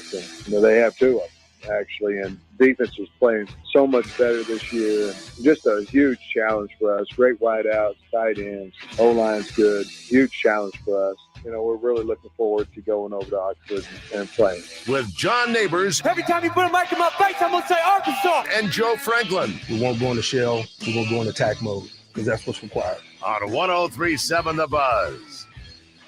1 hour down, 2 hours to go. Appreciate everybody listening in on this beautiful day or in the great state of Arkansas. John Nabors, Kyle Sutherland in for Joe Franklin, broadcasting live from the Hoggs Meat Market Studios with you today. And thank you as always for making us a part of your afternoon. This afternoon, it's been an easy Friday show with so many things happening in the sports world. It's easy to talk about them and to have some fun with them. And we know it's a big weekend for a lot of reasons with Arkansas and Ole Miss, of course, coming up. Has been dominating the conversation, but still, we'll talk about that and a lot more, though, as we go to the phone lines. Welcome in our special guest who joins us every Friday around this time. It is Steve Sullivan of KATV.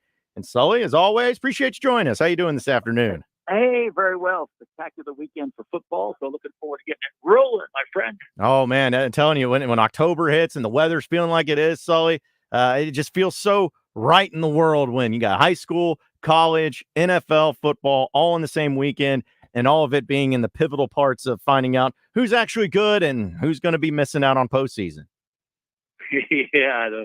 The week, it's hard to believe we're in week 5 or week 6. It seems like we just started. Oh, yeah. And it's conference time, and you gotta make your hay early in the conference season, or you're digging yourself a hole. Absolutely. Well, we'll talk some high school football with you in just a second, because I do want to get into that. But our conversation today and really all this week, and I'm sure has been a lot with you, Arkansas, man, things aren't looking so good right now. At least offensively, there's been some struggles. There's been some frustrations. There's been a lot of head scratching decisions, just a lot of stuff going on. And now Arkansas heads into Oxford against Ole Miss, where this game has been crazy. You never know what to expect. But I feel like, Sully, if Arkansas can't get any offense going against Ole Miss's defense this weekend, I just don't think they're going to be able to get anything offensively going in this season.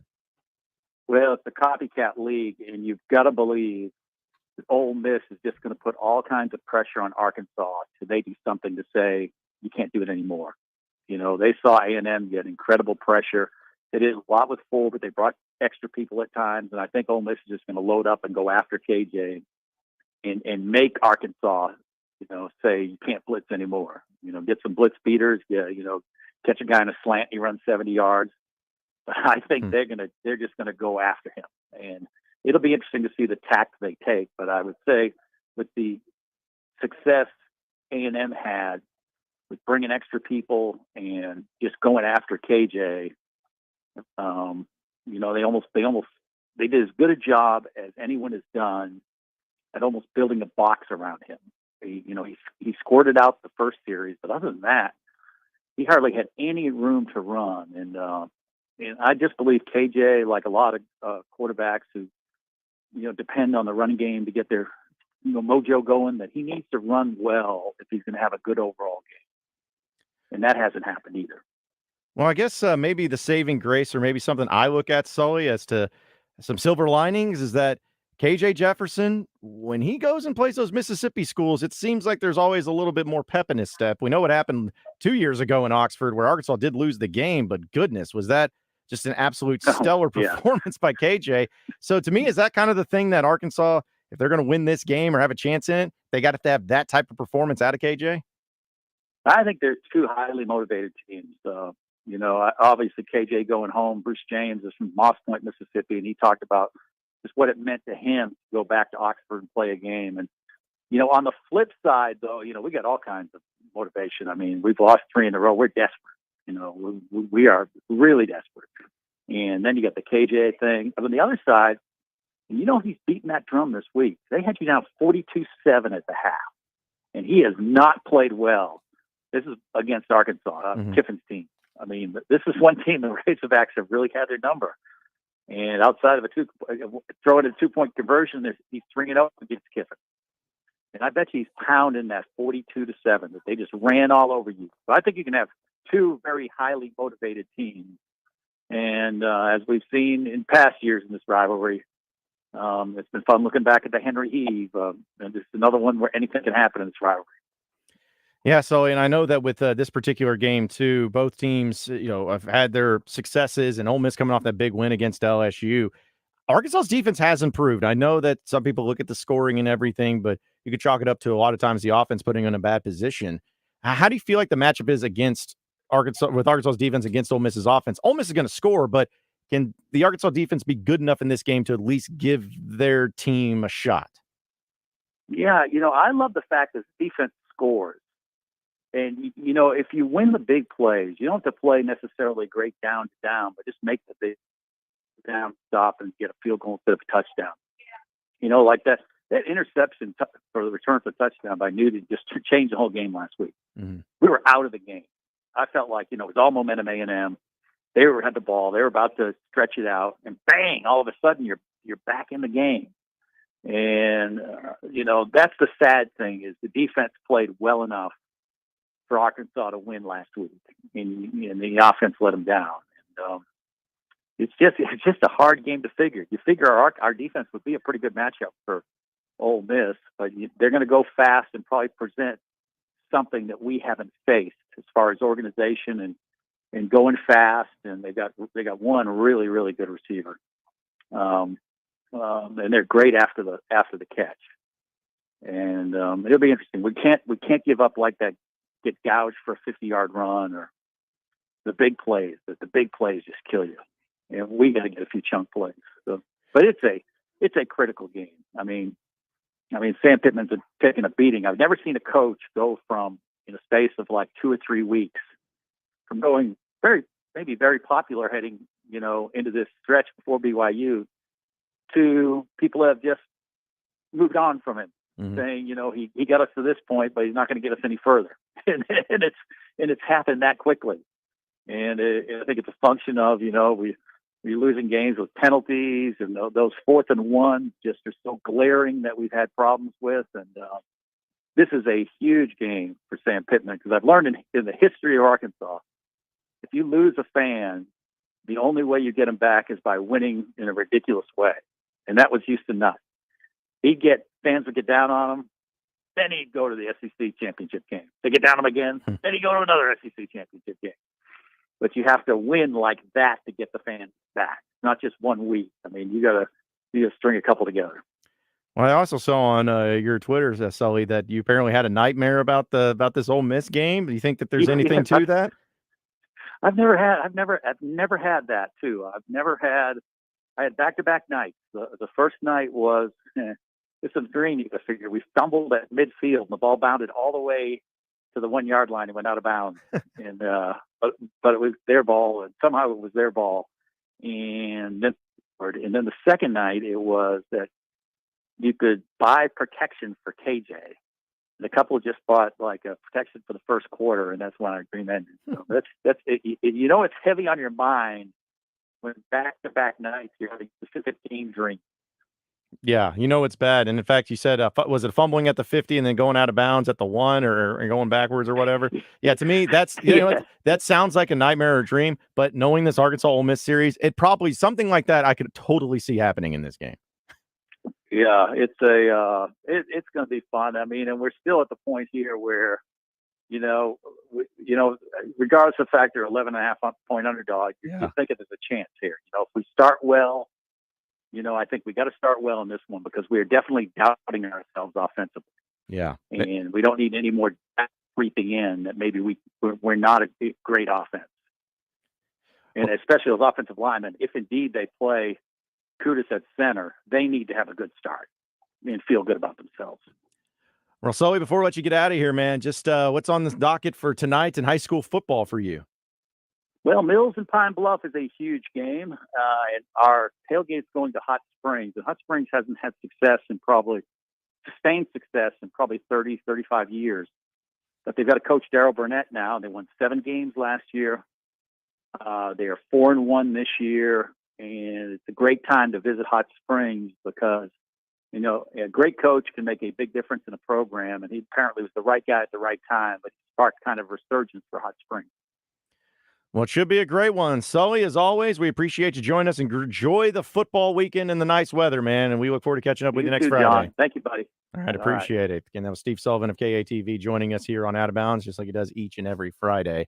And Kyle, I know you're big in the high school football scene. And, at this point in time, it's always great. We talk college football and some NFL, but having the high school football in some of the most intense and important time of the year for them too. It is. This is really when it does. Once it hits October, you're a couple of games in. Well, in some cases, if you're, in the 6As and the 7As, you've been in conference play for really since about the middle of September. But this is about that time where conference races are really beginning to heat up. And as you said, kind of starting to separate the contenders from the pretenders.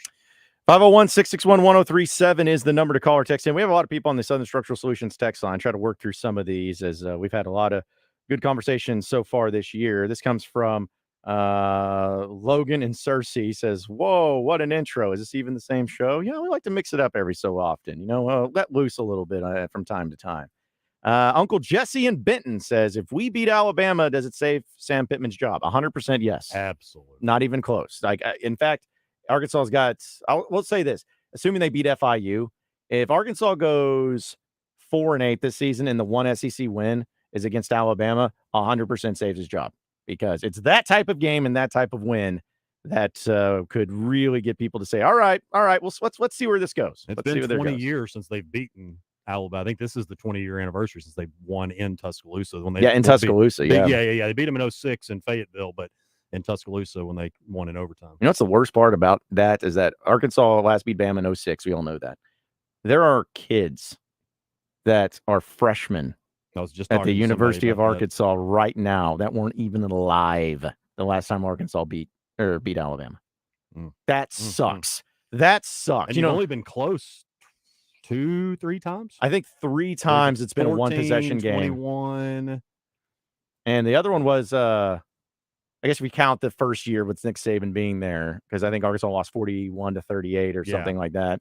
I don't know if I count that one. I mean, it was a game, but still, it was like, that was still not Nick Saban. Yeah. That team went 6-6. I think they were kind of close, and I know it's so stupid we're even saying this, but I think they were kind of close in 2015, where it was like 27-14 on the road. They ran away with it, I want to say, like in the fourth quarter. It was close till about midway through the third. Yeah, but games. So also in 2010. 2010 was close. That's 24-20. I forgot about, oh gosh, that's the one that I've never heard Fayetteville louder. I completely forgot about that one. Yeah, that was the game that if Arkansas would have won, it would have just been, you would have gone 11-1 that year, and it would have been wild, even more so. But the one in 2014 still is the one that makes me mad, because that's one Arkansas should have won about 3 different times. But because of, the Cody Walker fumble into the end zone, Landon was missing the extra point, and then Brett Bielema, for whatever reason, not going for 2 when they go up 12-7, and because you end up losing 14-13. That was because Landon Collins intercepted it to seal the game, kind of like Drake or Patrick sealed the game in 2010. So that defense, man. You talk about a defense that did everything. If Arkansas just had an offense that year where they were able to put it together pretty consistently, I still believe Arkansas in 2014 would have gone 10 wins, because that was a year where Arkansas went on the road to Mississippi State and played Dak Prescott and number 1 Mississippi State and lost by a touchdown. It was 17-10. It's when they blanked LSU, they blanked Ole Miss. Back-to-back weekends. They should have beaten Bama. They gave Mississippi State all that they wanted. The Texas A&M game, the Tripper-Skipper game, that should have been a win. And then there was Missouri was the one. That was when Brandon Allen was hurt. Brandon got hurt. So I think it was almost 6 straight, or I'm sorry, it was almost 10 straight quarters, because they had those back-to-back shutouts, and they went 10 straight quarters without allowing a point or something crazy. That defense in the second half of the season. It was disgusting. It was disgusting. So 501 says, I totally agree with your perspective on the email. Thank you. And Randall says, I love Mike Anderson, but mediocre is what I always think of. He didn't recruit like Nolan and Muss. I mean, that's the things we're not even talking about Mike Anderson. There's no reason in bringing that up. But still, as far as the idea of what to expect out of a team, and, do you like mediocrity and everything, let's also put this into perspective too, folks. Like Mike Anderson, when he took over the program, he kind of resurrected a little bit. It took him a lot longer to get going, but also he was here for 8 seasons. Like Sam Pittman's now he's just been 3.5 years. So I don't know if you can make the full-fledged comparison, but I've said it before. I'll say it again. If Sam Pittman does not make a bowl game this year, that's what I am feeling like, hey, you can't do it. You just cannot do it. The University of Arkansas, you must make a bowl game every year. That's the bare minimum. You could go 6-6, and then for crying out loud, you can go 5-7 sometimes and make a bowl game. So if you can't make a bowl game consistently at Arkansas, I don't know what to do for you. But like we talked about in the last hour, you can't go from 9 wins to 7 wins to 5 wins. And having KJ Jefferson as your quarterback, having Rocket Sanders as your running back, having the players that you have had, and then expect that everybody's just going to be fine and feeling good about the future. You just can't do it. Nobody can do that. Ryan's in Hot Springs. What's up, Ryan? Oh, I just wanted to pile on what you were saying about that year. If we had Dominic Johnson 1 year earlier, not Dominic Johnson, Dominic Reed 1 year earlier. Oh yeah. That team probably is playing for an SEC championship game. That's the only thing that team needed was a receiver that you could take over the top. That's all you needed on that team. Well, I think part of it was also too, and not to really go through revisionist history, but Jim Chaney was not the best offensive coordinator. And I think here's the deal. I think honestly, it's crazy to say if Dan Enos was there a year earlier, maybe because of all those weapons, but yeah. I don't know. I might have to disagree with you on that one there. And the only reason why I do is, hey, you forget he's one play from winning a national championship at Georgia. Right. But it's like at the same time, though, that team that had Brandon Allen, Hunter Henry, Alex Collins, Jonathan Williams, Jeremy Sprinkle, AJ Derby, the offensive line that was in front of them, like the fact that they only won 6 games and they averaged like 20 points a game that wasn't good. You couldn't do that. Well, you're not gonna take the top off of defense with just a couple of tight ends, and your best receiver on that team was Keon Hatcher, and you needed somebody to go over the top, and that was really the only thing that if they have that, you're talking about a totally different team. And here's the other side of that coin too. You had 2,000-yard rushers on that team, and that was the strength of that team, and that was the one missing piece was a game-breaking receiver on that team, and they didn't have it. So, like I said, I give Chaney a little more credit than probably most people because of that.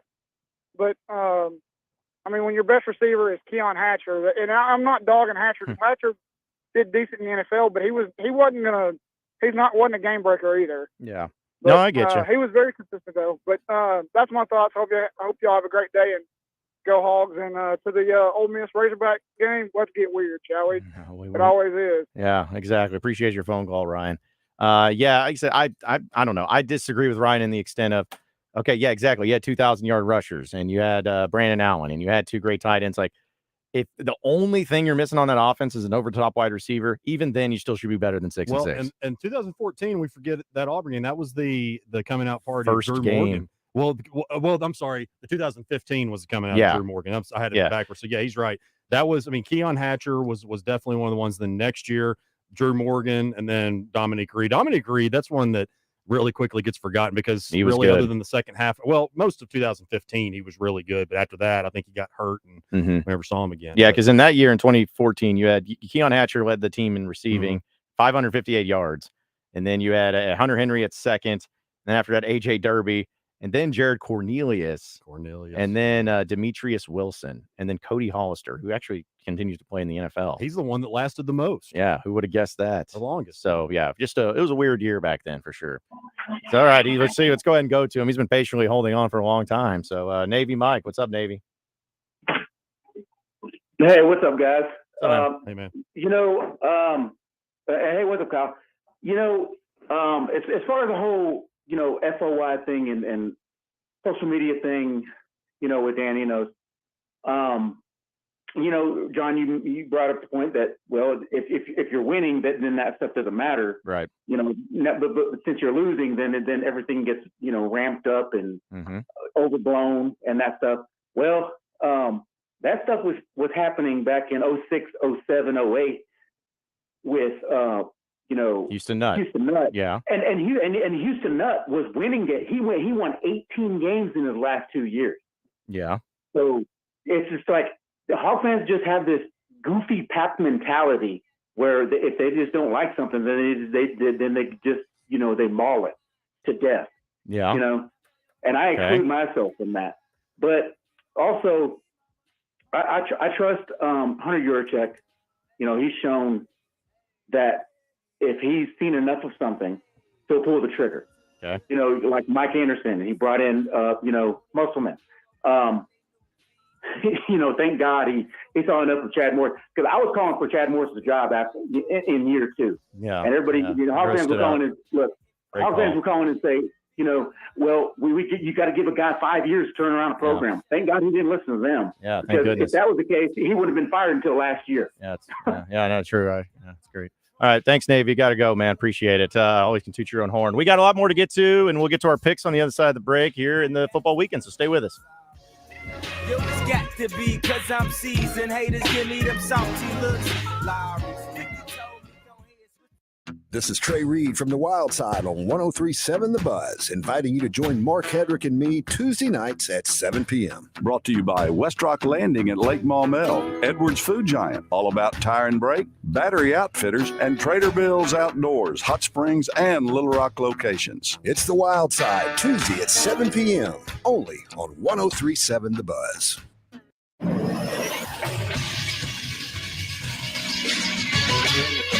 This is SportsCenter.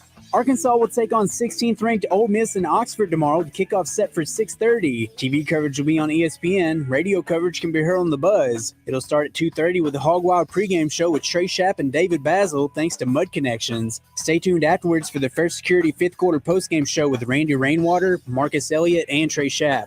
Arkansas State will take on Troy at 3. Coverage for that game can be heard on 106.7 Buzz 2. And Central Arkansas will host Southeast Missouri State in Conway with kickoff set for 4. Coverage for that game can be heard starting at 3 on the Point 94.1. I'm Christian Weaver with the Buzz Radio Network.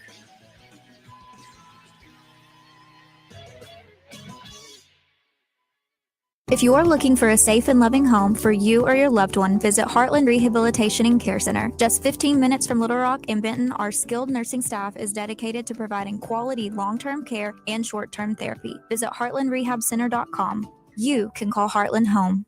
Football fans, tailgate season is here, which means it's time to score touchdowns and savings for your vehicle. At All About Tire and Brake Tire Pros, we offer incredible deals and service like your daddy used to get, with the financing options that fit your budget. With our team by your side, you'll get MVP service along with the traction and confidence you need to stay on the road. Visit us online today at allabouttireandbrake.com. All About Tire and Brake Tire Pros. Love the drive.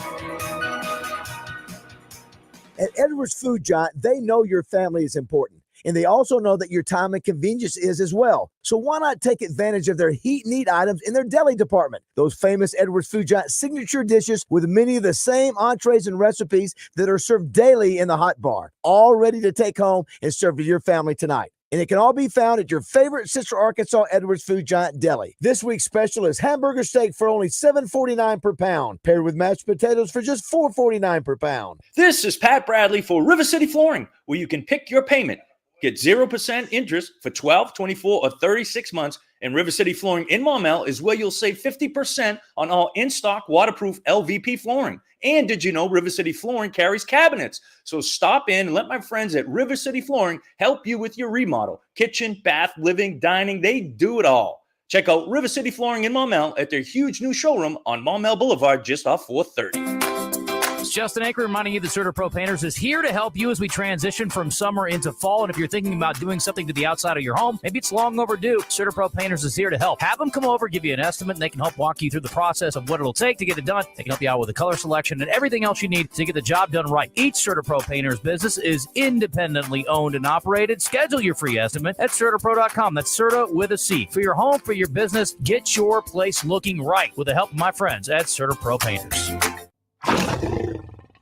Charged with a crime? Hire the Lions. There's no one better to protect your pride than our pride of legal lions. Exceptional communication and exceptional results in both the negotiating room and the courtroom. Lion Legal, the legal pride of Arkansas. Call 227-ROAR and Lion Legal will come roaring to the rescue. Southern Bank presents Family Feud on 103.7 The Buzz. Tune in to Morning Mayhem on Tuesday mornings for your chance to play with Justin Moore, David, and Roger. Family Feud on Morning Mayhem brought to you by Southern Bank. Bankwithsouthern.com. At Twin Peaks, sports and scenic views go hand in hand. Twin Peaks is your ultimate sports lodge with a menu to match. Pair any of our made-from-scratch menu items with a frosty 29-degree draft beer served by a beautiful Twin Peaks girl, and you're in for a legendary sports watching experience. Twin Peaks has convenient seating inside and out, and a fire pit outside to keep you warm on those crisp, cool nights. And with the wall-to-wall TVs at Twin Peaks, you'll never miss a play. Catch all the sports this season, whether it's NFL, NBA, college football, college basketball, boxing, and UFC. It's all at Twin Peaks. You have 2 happy hours to choose from, one from 2 to 7, and another from 10 till close. Get lunch at Twin Peaks featuring savory soups, salads, and a variety of sandwiches. There's a contactless menu option, which means you just scan the QR code on your table and browse the menu. Order online courtesy of DoorDash, Postmates, and Uber Eats. Twin Peaks, eats, drinks, scenic views. Check out Hoggs Meat Market's monthly specials and meat packages at hogsmeatmarket.com. Hoggs Meat Market, the steak people. You're listening to Out of Bounds with John Nabors and Joe Franklin. Jefferson off the zone read. Play action. Pumps once. Looking deep. Tesla at the goal line. Complete. Touchdown, Arkansas. Man, is this guy a find or what? On 103.7 The Buzz.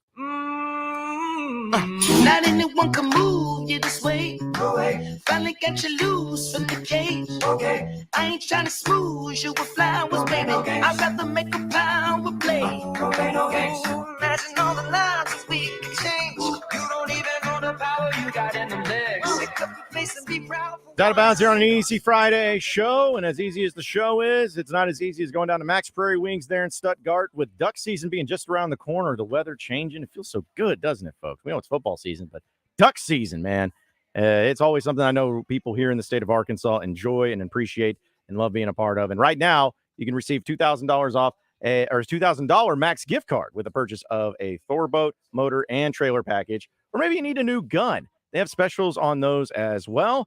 And it's all right there at Max Prairie Wings in Stuttgart. And you can also have a great deal with your Ultimate Vantage Point. Let's be honest, you're needing one of those, right?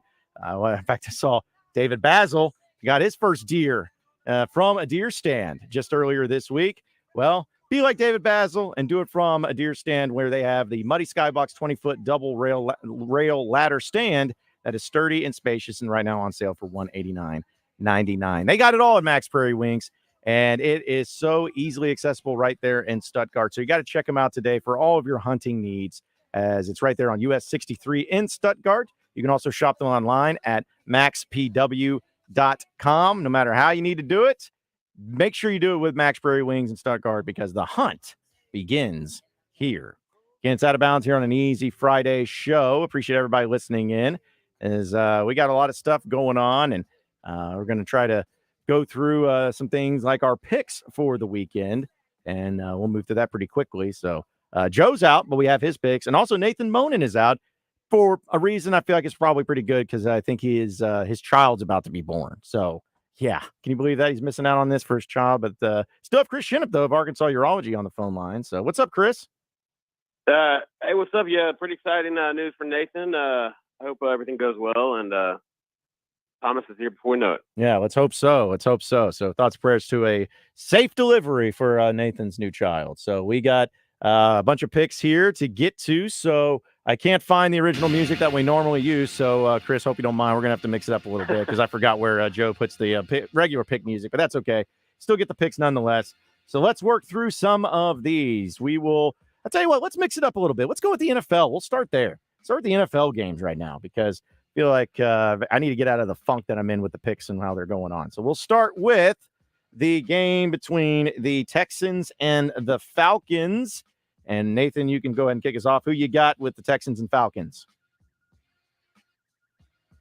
Or Chris, I'm sorry, not Nathan. I said Nathan. Chris, sorry, man, my bad. I was like, wait a minute. Chris, my bad. Who you got for the Texans? I guess Nathan's in the hospital. Yeah, I think this will be a pretty good game. Obviously, it's pretty exciting to see what CJ Stroud's doing down there as QB. I'm going to go with the Texans. All right, Kyle, who are you going to go with? I like the Texans. Yeah, see, I'm going to go with the Texans too, to be honest. Like, I like what they've been doing. And also with the picks from Joe, Joe is going with the Falcons. And we got Nathan also going with the Falcons. So a little bit of a split there. The next one is the Titans and Colts. You know, the Titans, of course, have been a little up and down, trying to bounce back. The Colts, they've also been up and down a little bit too, but it should be a great division game. We'll go with you, Chris. What you got for Titans and Colts? I think I was the only one that picked against the Titans last week, so I'm not going to do that this week. I think Derrick Henry has something going on, and I'm going to go Titans. All right, Titans. Kyle, who you got? I'm going to go away team Titans. All right, Joe goes with the Titans, and Nathan goes with the Colts, as well as I'm going to go with the Colts. So feeling pretty good. So, all right, we're 2 for 2 as far as being split. I like that. I don't like when everybody's on the same spot. Next one, Saints at Patriots. This one is also a good one because the Patriots are trying to bounce back. They have not looked great. Saints have had their issues with at least last week, but They, too, are looking better than what maybe people expected, but should be a good one. So, Chris, who do you got between Saints and Patriots? Yeah, like you said, John, I think both these teams are pretty inconsistent, but I think the Saints defense gets to Mac Jones. He just hasn't looked that good this season, so I'm going to go with the Saints. Yeah, I think they struggle again, and I'm going to go Saints. The Patriots struggle again, Saints. So you're going to go with the Saints, all right. So Joe goes with the Patriots. Nathan goes with the Patriots, and I'm going with the Saints. So, again, we got a 3-2 split across the board so far in these games. The next one's another great division, a rivalry, if you will, between the Ravens and Joe's Steelers. This game is in Pittsburgh. So, Chris, who do you got? Yeah, the Ravens are 4-1. I think in large part due to Lamar Jackson. I think the Steelers will put up a fight, but I'm going to go with the Ravens. All right. Yeah, Steelers got that kind of some similar stuff going on that Arkansas does with their offensive coordinators. Google Matt Canada. I'm going to go Ravens. All right, you go with the Ravens. Joe goes with the Ravens. Nathan goes with the Ravens. I'm going to be on Steelers Island. I'm going to go with the Steelers and that they bounce back. These games are always weird, but I think that they end up taking care of business there at home. Bengals at Cardinals. Both teams are not very good at all, but this game is going to be in Arizona. So, Chris, who do you have? Yeah, I think the Bengals have been pretty much one of the most uninspiring teams of the season. Yeah. But I think they rise to the ship this week, and I'm going to go with the Bengals in a close one. Yeah, I'm going to go Bengals as well. Okay. Joe goes with the Cardinals, and looks like Nathan ends up going with the Bengals. I'm going to go with the Cardinals, too. I'm going to go with the home team until I don't know. Something's so wrong with the Bengals. It's hard for me to pick them, but the Cardinals aren't good either, but it should be a battle of bad teams. And speaking of a battle of bad teams, how about this next one? Jets at Broncos. The Jets, they are what they are, and probably should have won against the Chiefs, but it doesn't matter. Broncos have been woefully terrible so far this year. Games in Denver. So, Chris, who are you going to go with this one?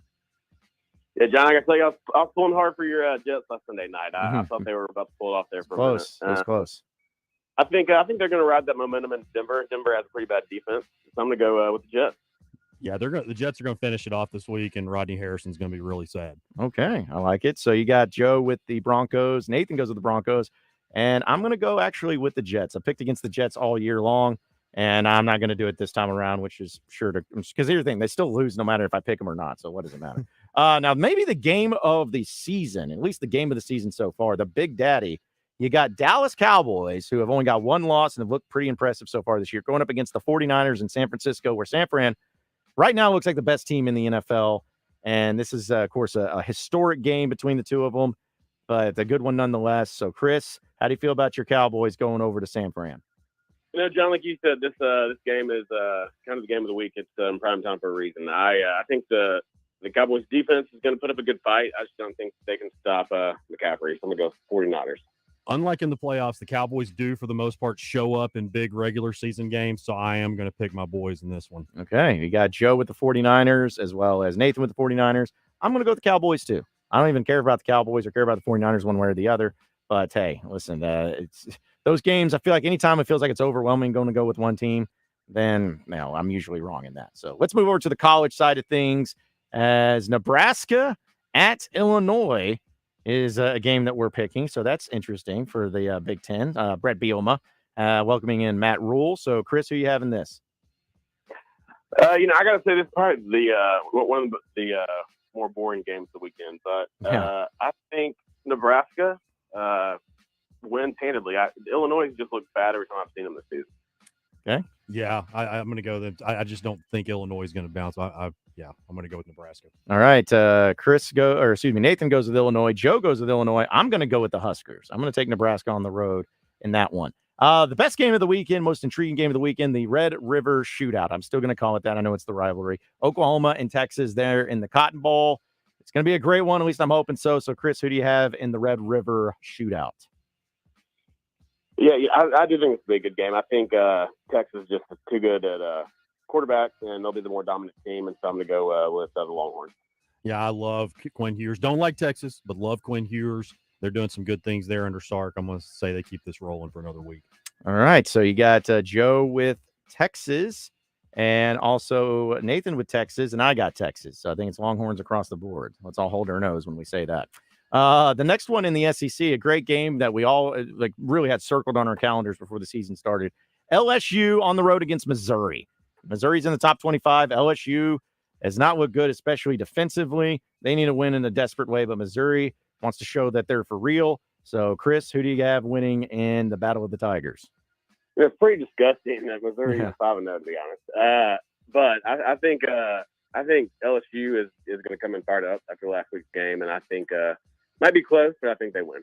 Yeah, I think LSU gets it too. Eli Drinkwitz, you got to give it to him. I think he's done a pretty decent job there, especially obviously a 5-0 start, but LSU. Yeah, I got LSU as well as Joe and Nathan, LSU across the board.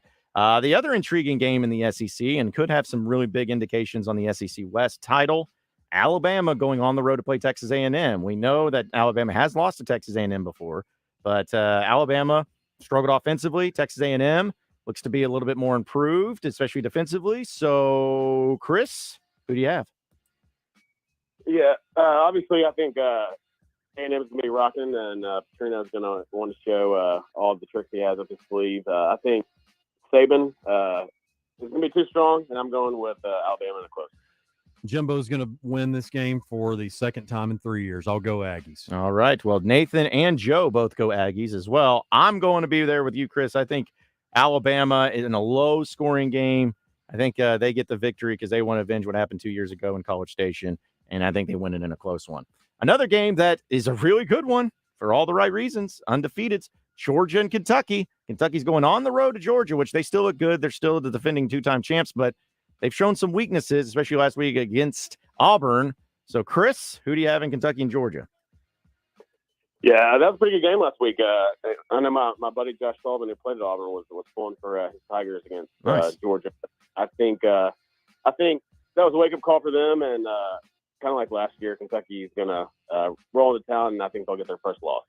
Georgia wins by 21 plus. Oh, yeah. So it's a blowout city. I got Georgia winning as well.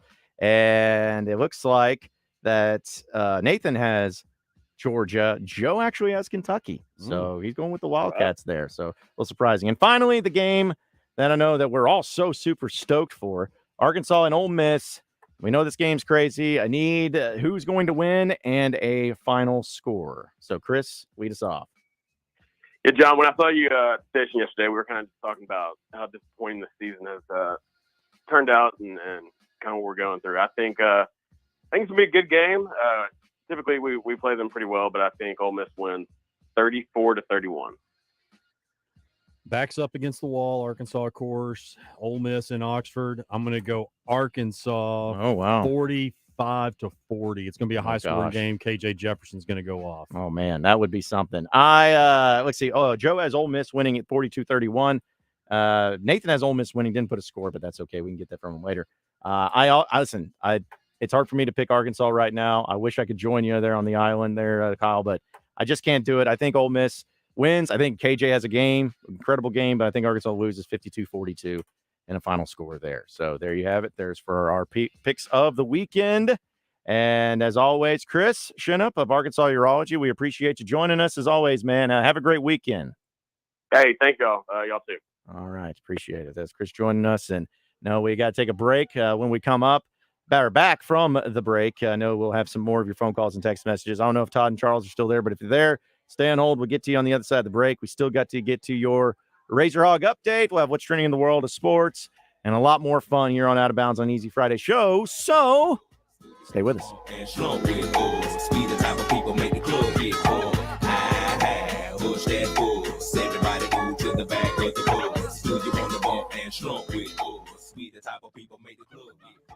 It's time for another Corky's Ribs and Barbecue customer review. Corky's, you've got the secret to world peace. It's in your ribs. Every bite is a step closer to global harmony. I propose we have Corky's Barbecue at every negotiation. Corky's Ribs and Barbecue in Little Rock and North Little Rock. At Southern Floor Coating, coatings are all they do, and they won't be beat on price. Factory-trained installers using the purest form of polyurea with UV stability for all your outside projects. When you call, you'll talk with a professional interested in your project, not a voicemail. Don't trust a fly-by-night company that may not be in business next year. Transform your patio, porch, or pool deck and call the real pros at Southern Floor Coating. 501-402-4912, or take a look at southernfloorcoating.com. Finding great candidates to hire can be like, well, trying to find a needle in a haystack, but not with ZipRecruiter. Its powerful technology actively finds and invites qualified candidates to apply to your job. So while other companies might deliver a lot of hay, ZipRecruiter finds you the needle in the haystack. See why 4 out of 5 employers who post a job on ZipRecruiter get a quality candidate within the first day. Try ZipRecruiter for free at ZipRecruiter.com/free.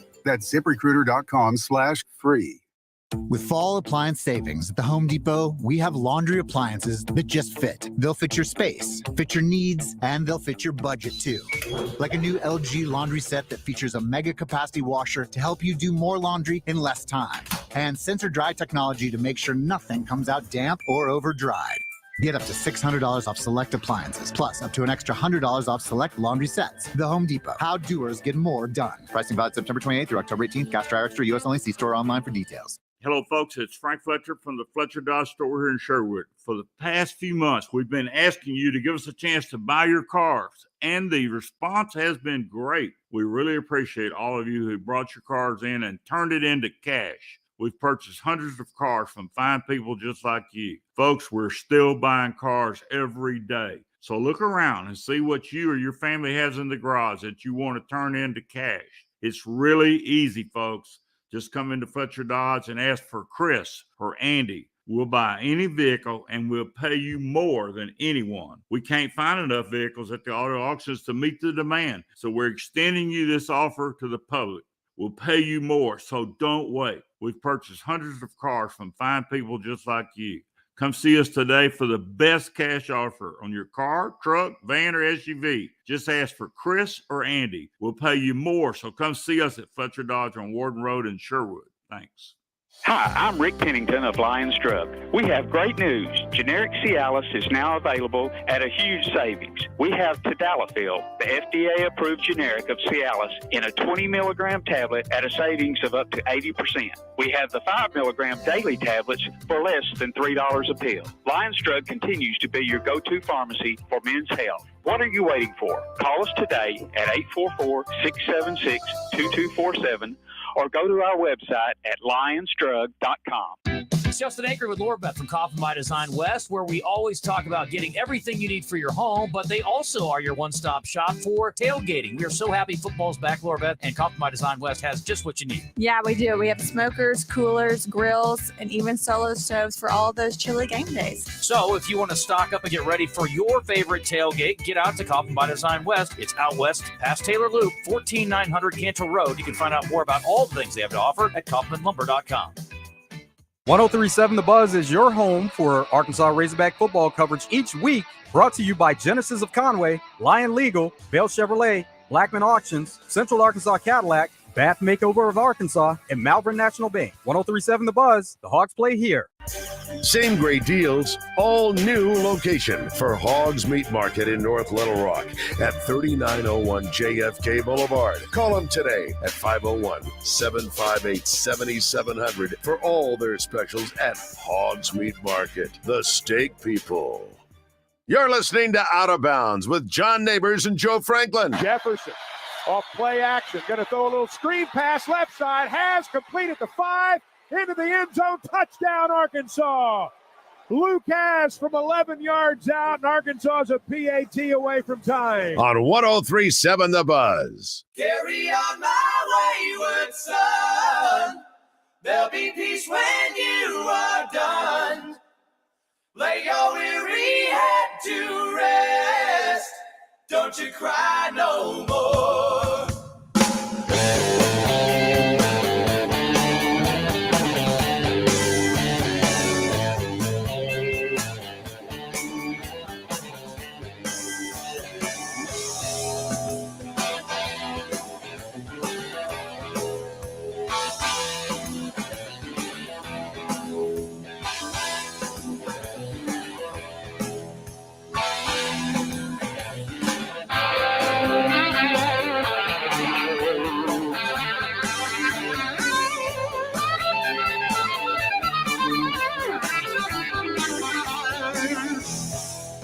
Out of bounds here on an Easy Friday show. Appreciate everybody listening in this afternoon. If you want in on the conversation, 501-661-1037 is the number to call or to text in. As we'll have what's trending in the world of sports here in just a second. A few things, though, wanted to get to as far as who's been texting on our Southern Structural Solutions text line. This comes from the 501. Says, do y'all really think that we can put up 40 points against Ole Miss? I'm afraid our offense is going to stall out and end up being a blowout. Hope y'all are right, but it's at least close. I mean, listen, I feel like if Arkansas's offense was able to put up, 31 points on LSU on the road, hostile environment without Rocket Sanders, surely they should be able to put up better defense. Yeah, which LSU's defense is not great, right, but better. It's better. So if they can do that against LSU, then yeah, I would say that they are capable of doing 40 points against Ole Miss. Right, because LSU's their secondary is by far. Now, of course, Greg Brooks with which all the best to him. With right, his situation, scary stuff. That definitely hurts losing a guy like him. But that's definitely their weak point. But yeah, Ole Miss, Pete Golding has had a rough start there. So I think also too, I actually had right at the break probably 5 people reach out to me. Oh, you're drinking the Kool-Aid now, because I never pick Arkansas. But just the history of this game is just what really makes me say that they're going to probably score around 40. Yeah, imagine if you're an Ole Miss fan and you lose this game, though. Like after beating LSU the way you did, and again, Bama, it wasn't great, but you still feel like you're in contention for the SEC West title. Imagine if you're Ole Miss and you lose this game at home at 6:00 to Arkansas once again. How do you even react? Probably just getting on social media and sulking it out like everybody else. Yeah, just being that way. It makes sense. Also from let's see, the Ashford Record Life and feedback. Trip Keeter says, "Hey, I call play-by-play for the Mills Comets, and Kyle can tell you by saying this game in Pine Bluff is huge is going to be an understatement. It's going to be an exciting night in the jungle, to say the least." Yeah, I know people are pumped up and excited about that. Well, I mean, you've got athletes all over the field, plus Razorback commits against each other. Courtney Crutchfield, Pine Bluff, Charlie Collins at Mills, and a lot of these kids grew up, playing against each other. And actually, Courtney Crutchfield and Charlie Collins are cousins, so not only really good friends, but they're also cousins. So yeah, a lot of storylines in this one, especially the fact that these guys know each other so well. All right, before we take another phone call, we get to the top of the hour update. Let's go ahead and get to what's trending in the world of sports. What's Trending in Sports is brought to you by Arkansas's own West Rock Coffee. Join West Rock Coffee, the Razorbacks, and their 1.5 million farmers around the globe. It's fall, so now it's time for your team to stock up on coffee, tea, and water delivered directly to your business. Contact them at westrockcoffee.com or 833-886-JAVA today.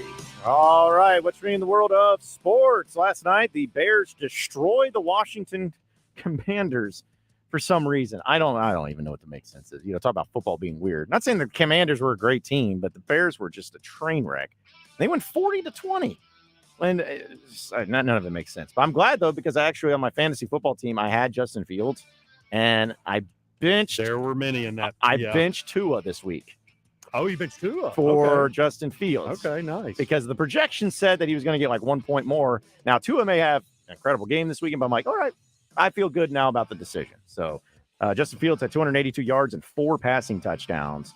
And the big game came from DJ Moore with 3 touchdowns and 230 yards receiving. So just a monster over there. But great game for them. And some other NFL headlines too. The Broncos, we know that they had waived Randy Gregory. Well, now not the case, because they're trading Randy Gregory to the 49ers.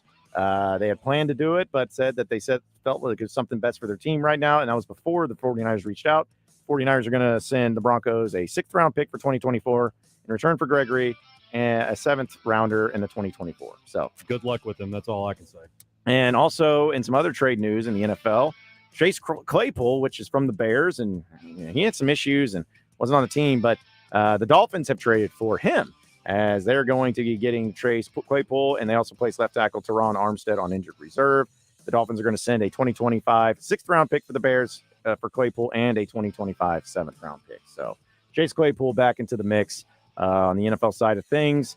And also Sean McVay expects Cooper Kupp to play this weekend. I know he's been battling injury, but they're expecting him to step up and play this weekend. Also, the NFL is not going to discipline Jamal Adams for his outburst after being concussed and having which I'm glad they didn't. They didn't need to do that. It was just something that he missed a lot, and then non-plays, he's down, so a lot of frustration. Yeah, I get it. It's just emotional for him, so totally understand it. And as far as any other major news, no, I don't want to bring up that stupid thing with Dan Enos again. I'm over it. I'm over it. But that's what's trending in the world of sports here on Out of Bounds. Go all in part to West Rock Coffee.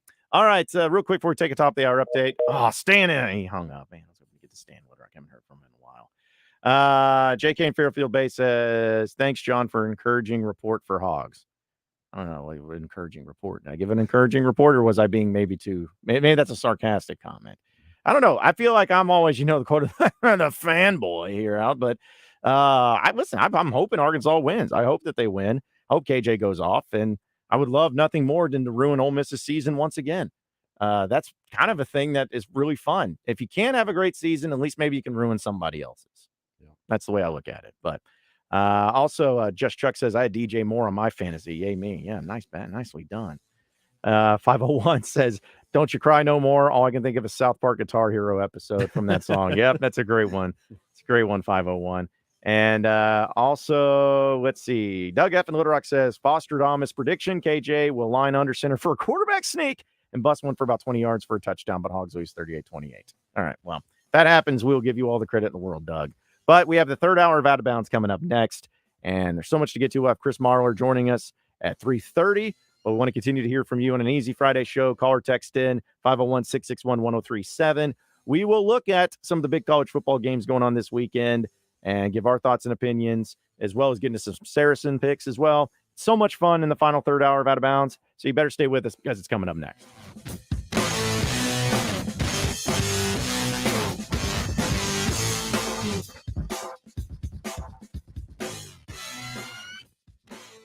It's Kayak Chaos at Arts Marine. Pick your perfect kayak from their large inventory and start exploring the natural state. Right now, get 20% off feel-free kayaks. We also slash prices on Moken 10 and Lure 10 kayaks. Your granddaddy trusted Arts Marine, so should you.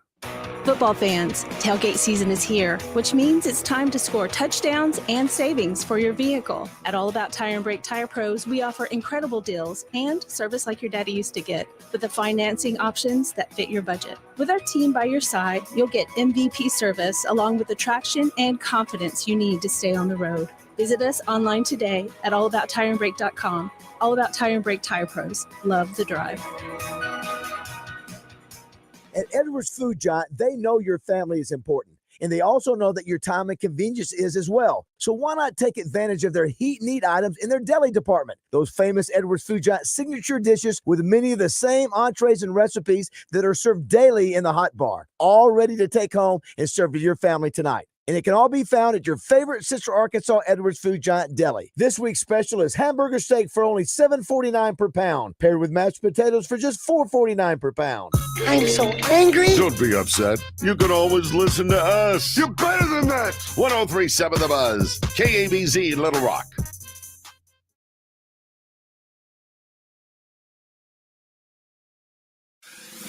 Buzz News with Channel 7's Cassandra Webb.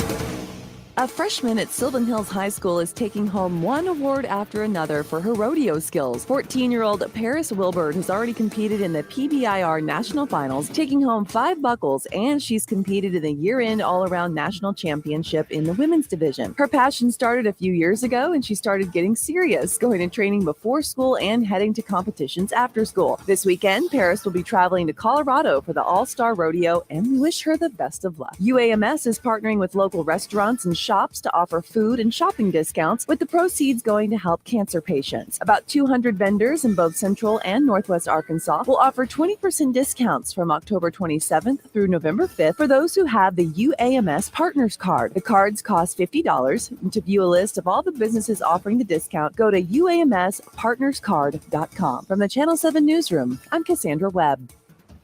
Registration is open for the 2023 1037 The Buzz Fall Golf Tournament Tuesday, October 10th at the Burns Park Golf Course, presented by Tito's Handmade Vodka.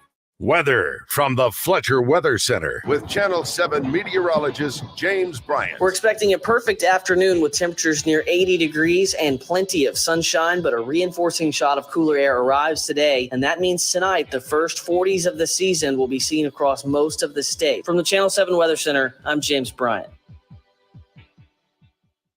Today's special at the Riverfront Steakhouse in the Wyndham Hotel. Dinner for two for $60. Split a 10-ounce filet, fried shrimp, and our famous salad bar. Listen for NFL Hall of Fame referee Walt Coleman Wednesdays during Morning Mayhem, presented by Sigma Supply Packaging Products. Schedule a free waste audit analysis with Sigma Supply's sales manager, David Breitenberg, and see if automation is a solution to your production line issues. Online at sigmasupply.com. If you're not using Sigma Supply, you got low-grade product, man. Pickup truck, sports car, motorcycle, minivan, townhouse, two-story, farmhouse, fixer-upper. What you drive and where you live is different for everyone, so it's important to have insurance that fits your needs and is just right for you. At Shelter Insurance, we understand that, which is why our agents help you design a comprehensive auto, home, and life insurance plan. Insurance that fits just right. See Shelter Agent Drew Self in Hot Springs or Todd Matthews in Benton for a free insurance review. Brett Michaels Party Gras 2023, Saturday, December 30th, Oaklawn Racing Casino Resort Event Center. From over 50 million albums sold comes the Poison Hits and Solo Hits Live. Brett Michaels Party Gras 2023. Tickets on sale now at oaklawn.com. Gambling problem? Call 1-800-522-4700. I'm living the life that I lived before I started having knee pain 10 years ago. Meet Julie, a woman who makes the most of every moment in life. But over the last years, those moments were filled with agonizing pain until she discovered QC Kinetics. Finally, the pain got so bad that people around me are like, oh, when are you getting your knee replaced? I was walking, hobbling. I listened to my last QC Kinetics commercial and I said, I'm done. I got to find out about this. What Julie found out was QC Kinetics treats osteoarthritis with regenerative therapies, taking your body's own healing properties and concentrating them in the areas where you feel pain, helping heal and restore those damaged areas. No harmful steroids, surgery, or downtime. It changed how I'm living. I'm able to do the things that I wasn't able to do for a long time. Get back your life before the pain. Call QC Kinetics now for your free consultation. Call QC Kinetics, 501-222-8440. That's 501-222-8440. 501-222-8440. We're back with Wild Bill at Motorsports Authority. Great selection here on the lot, but what about my trade-in, Wild Bill? We'll trade for just about anything as long as you don't have to feed it. We'll put top dollar in that trade. I'm getting country fried crazy during this sale right now, and I'll tell you what, folks, it's a lot of fun to do business with us. So if you're wanting top dollar for your trade, you need to come see us. You can check out the complete selection online at msastore.com. Better yet, come see us in Russellville on East Main, in Hot Springs on Central. You better get down here to Motorsports Authority. Touchdown! At MNB, our reputation speaks for itself. We won't just tell you that we're the best. We'll prove it with our products, services, and commitment to the communities we serve. Technology is constantly changing, and there are more options than ever right at your fingertips. We'll always offer you the latest in technology, and we'll serve it up with great customer service. So when you bank with us, you know you're covered. You keep moving forward. At MNB, we've got your back. Check us out at mnbbank.com. Member FDIC, Equal Housing Lender. Finding great candidates to hire can be like, well, trying to find a needle in a haystack. Sure, you can post your job to some job board, but then all you can do is hope the right person comes along, which is why you should try ZipRecruiter for free at ziprecruiter.com/free. ZipRecruiter doesn't depend on candidates finding you. Its powerful technology identifies people with the right experience and actively invites them to apply to your job. You get qualified candidates fast. So while other companies might deliver a lot of hay, ZipRecruiter finds you what you're looking for. The needle in the haystack. 4 out of 5 employers who post a job on ZipRecruiter get a quality candidate through the site within the first day. ZipRecruiter, the smartest way to hire. And right now, you can try ZipRecruiter for free. That's right, free. Just go to this exclusive web address, ziprecruiter.com/free. That's ziprecruiter.com/free. ZipRecruiter.com/free. Live from the Hoggs Meat Market Studios, this is Out of Bounds. we're looking forward to going to Ole Miss. Man, what a great offense they have. So many weapons. Starts with their quarterback, but certainly Judkins is a wonderful running back, and they have two of them actually. And defense is playing so much better this year. Just a huge challenge for us. Great wideouts, tight ends, O-line's good. Huge challenge for us. We're really looking forward to going over to Oxford and playing. With John Nabors. Every time you put a mic in my face, I'm going to say Arkansas. And Joe Franklin. We won't go into shell. We won't go into attack mode because that's what's required. On 103.7 The Buzz. 2 hours down, 1 hour to go. Appreciate everybody listening in on this beautiful day or in the great state of Arkansas. John Nabors, Kyle Sutherland, in for Joe Franklin, broadcasting live from the Hoggs Meat Market Studios with you today. And thank you, as always, for making us a part of your afternoon. This afternoon, it has been an Easy Friday show. We just have 1 hour left here on the show. And then we'll get you ready for Drive Time Sports. And there's Sonic Blast that's coming up, which I know we've been talking a lot about sports and everything. We'll talk more about it. So don't worry. But, man, isn't it just nice to have this weather back and, like, the fall weather? I know it's going to be a high. I think it's 81 degrees right now. But, man, taking it all day long. Tomorrow's going to be a high of 68 degrees. Man, I'm going to have the grill going. This is going to be our best game tonight that we've had weather-wise this season. We've had some good ones, especially in early September for that time of year. Yeah. But tonight's going to be as fall-like as we've seen. Yeah, it's going to be sexy. I love fall weather, and when the leaves start changing and so October's like the best month for sports. It's my birthday month, so obviously part of it is I love it that. But still, having all the sports with football and high school and NFL and college, and then Major League Baseball playoffs going on, and then basketball starts getting going, especially with Razorback basketball starting later this month. So it's the perfect time of year, and the weather's nice, which always helps. But yeah, putting the windows down. I just love being able to turn off my air conditioning. Go outside and immediately sweat. Yeah. Go outside and immediately wish, man, I wish I wasn't wearing shorts because of how terrible it is out here. I wish I was wearing no pants at all. But that's just, Arkansas weather. You never know because it's going to enjoy it. You got to enjoy it while you can. Who knows? Maybe here in 2 or 3 weeks, it gets back into the hundreds. You just can never count it out. But we'll go through some of the college football games and some of the other things too here in a bit. But let's go to Charles, who is back with us. What's up, Charles? Okay, how you doing today? Doing great, Charles. I don't need to ask that, do I? Oh, yeah, exactly. We're always doing good. I gotta ask something. Before they hired Mr. Pittman, I was kind of hoping that they would get Lane Kiffin, in my opinion. But what goes into getting the head coaches? A lot goes into going and getting head coaches, Charles. You're talking about not only making sure you have enough money for them, making sure that you provide them with what isn't enough incentive for them to come in and feel like they can be successful, a good contract, but more than anything, you got to know how to deal with agents because as we've seen so many times, especially with old Jimmy Sexton, I was about to say that. and what he is so good at, you got to make sure you are able to negotiate and know when to continue or when not to continue. There's just so much that goes into it, and it's not more complicated than just simply, I want this guy, let's hire him. Yes, sir, I understand that, but Mr. Sam was offensive line coach for Arkansas with Bielema, and then Kirby Smart got him as an offensive line coach. But I don't understand what made him get him a head coach, I guess is what I'm trying to say. And I hate to say this, but I don't think Arkansas is going to score a touchdown at all tomorrow. Wow. But I hope they do, but I'm not too confident in them at all anymore. Thank you, and you have a good day. All right, Charles. Appreciate you calling in. Wow, not even a touchdown? I think they score a touchdown. Ole Miss's defense is really bad. If anything, maybe they score a defensive touchdown. They've been pretty good at those. Like they've had, 3 pick sixes so far this year? They've had a punt return for a touchdown. So even if it's not offense, I still think they can get one. Okay, let's try Stan now. What's up, Stan? Hey, John, my friend. How you doing? Doing good, Stan. How about you? All right, sir. Hey, man, I just asked one thing, man. What's up? Like I say, KJ, my boy, he got that dual threat quarterback, but he bad boy. But, hey, the man can't do it all by himself. That's right. Yeah, he ain't All Superman. There you go, John. You said the right word. Yes, but check it sir. out, man. All I ask, they go down there and put up a good fight. That's right. That's and right. And whatever they do, don't go down there and get blown out on national TV. Don't do that, man. That's bad on university. Don't do that. Hey, y'all have a good weekend, man. Hey, you too, Stan. Appreciate you calling in, man. It's good to hear from you. Yeah, don't get blown out. That's God, we already got to that point. Going up against Ole Miss where there's a hope. Just don't get blown out. I think there is some to that. I hate it, but it is true. Yeah. Disgusting.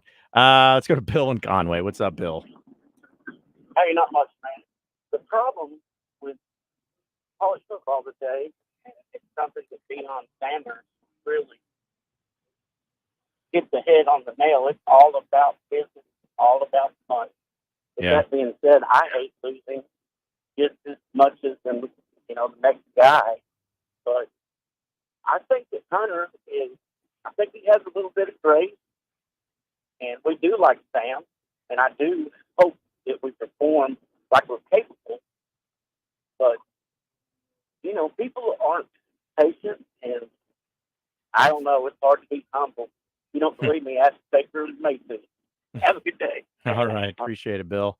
Thanks for calling in. Kind of hard to hear you, but I mean, listen, there's a difference between being patient and being realistic. And, like this year, I know every situation's different. Like last year going 6-6, that can look different from this year going 6-6. Like last year, 6-6 was very disappointing because you got off to a good start, but then you struggled and kind of failed there in the middle. And then you really never recovered because you had these up and downs. But this year, now you start off so badly that if you get to 6-6, I'm not saying it's a good year, but it at least shows that you finished a lot stronger. So again, every year is different when it comes to the record, but the patience element, man, with the transfer portal and with the need to win, and it's the thing too. We're not even talking about going out and winning 10 games. Like we're talking about any Razorback fan that would have said, "I need 10 wins this year and I'm mad." They need to just, I don't know, maybe they're just joking. Maybe they're trolling you. I think everybody just was like, hey, get to 7, 8 wins, 8 wins in a good year, maybe 9 if things really go well. Just do that. And if you do that, we're all good. But, sitting here and just hoping and praying that they can make it to 6-6, that ain't it. That's not the type of football program Arkansas needs to be, especially when you had the game against BYU you should have won. And even against LSU, you had your chances. Not saying you deserved or should have won, but you were in it. You did enough in that game to make the win, but you just, for whatever reason, you do the things and hurt yourself the most. Well, in a month ago, there was people that were kind of expecting, especially after they saw how we looked in the first 2 games, you weren't really going to be shocked if you were 0-4 in this stretch. Obviously, you don't want that, but even if you were 1-3, so like you said, John, if you would have started even 3-0, and then now you don't feel good about what was it, 173 total yards against A&M. So there's definitely things that you don't feel good about, but this stretch I don't think is really a whole lot of concern right now. It's just you got to start playing better. Honestly. Yeah, the BYU game to me is it. If you didn't lose there. that game, it's a completely different vibe right now. Tori's in Jacksonville. What's up, Tori? What's going on, John? I call in, at least about once a week. I feel like I know a little bit about college football. Okay. But my question is, when I'm watching other football games, and I'm paying attention in college, and I'm paying attention to the quarterback, right? Right. And he sees what the defense is doing pre-snap, and then you'll see him make some sort of adjustments. And I've noticed with KJ that I haven't seen it happen all year long, to where the defense shifts or they go into a different kind of style, and then he makes an adjustment, whether it's putting somebody in motion or calling something. Have you noticed that, John? Yeah, how like no adjustments are made at the line. Yeah, I've noticed it, and I've seen, like last year, or at least under Kendall Briles with KJ, a lot of times pre-snap, they hurry up to the line, no huddle or whatever, and then they kind of do the clap and they wait, and then when no snap happens, and they just kind of all the team, especially KJ, look over to the offensive coordinator Kendall, and then he gives them a signal, and then they make the adjustments there. I don't know if they have a different system in place as far as maybe that's how they do the calls, or maybe they're just relying on KJ to make those adjustments. I'm not totally sure, but yeah, it's certainly, there's nothing there that I see as far as like a consistent basis of how the changes are made or how they're calling in or what they're reading or anything like that. Like, I don't know if there's anything evident. Right. And my issue is, I don't see that there is any change being made. Like, if you pay attention tomorrow during the Ole Miss, like if you'll watch KJ, and when Ole Miss shifts or when they go into a different defense or somebody goes up, like he's just looking and just goes to snuff the ball. Yeah. Like, I don't, and that's what I'm saying. Like, I don't know if anyone else has noticed that, but I certainly like to hear, even other callers or, when someone else comes on, like if that's something that's noticed, that's a big deal, I think, because you see, like, Johnson last week, Max Johnson, he did it. He, whenever they shifted or whenever we did something, he adjusted the lineman or adjusted, the play. And so that's real concerning to me. Yeah. That's my number one thing. But besides that, we knew, I watched Trey Biddy's walk and talk, of course, after all the games.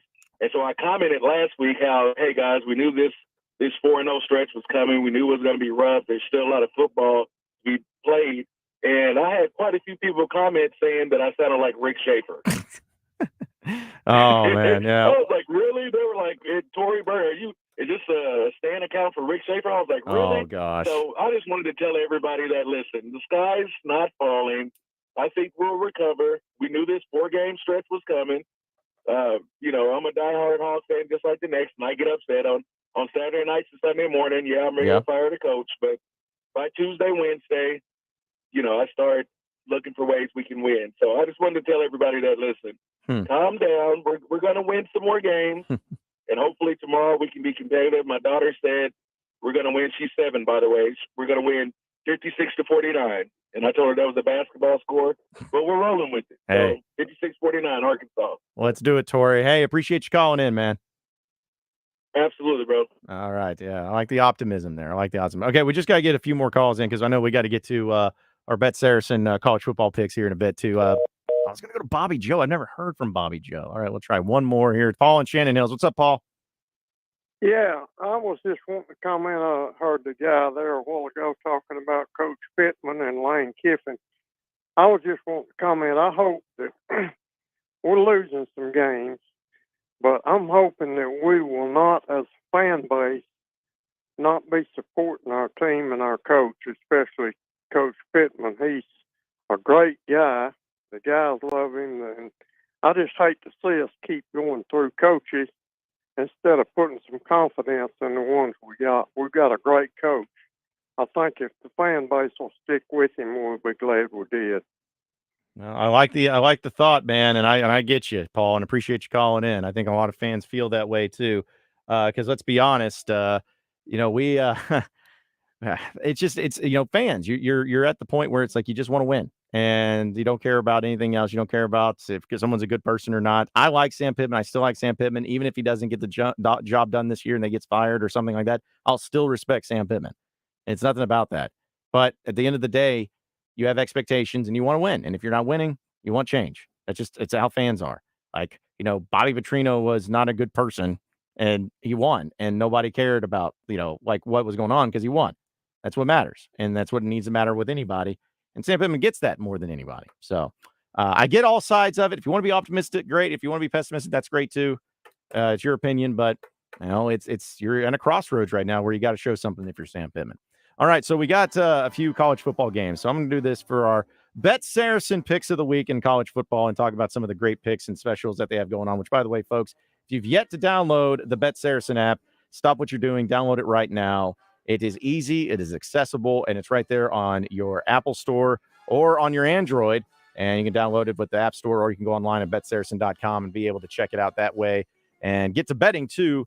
So easy, so convenient, and they have so many great prop plays, the double R prop plays for Arkansas football this weekend, as well as some other great specials when it comes to future bets, everything, parlays. They got it all. So Bet Saracen, the only place you need to check it out and the only place you need to do it is with Bet Saracen. So a few things in college football. I was thinking about this, Kyle, with the Texas and Oklahoma game and this rivalry game that it is.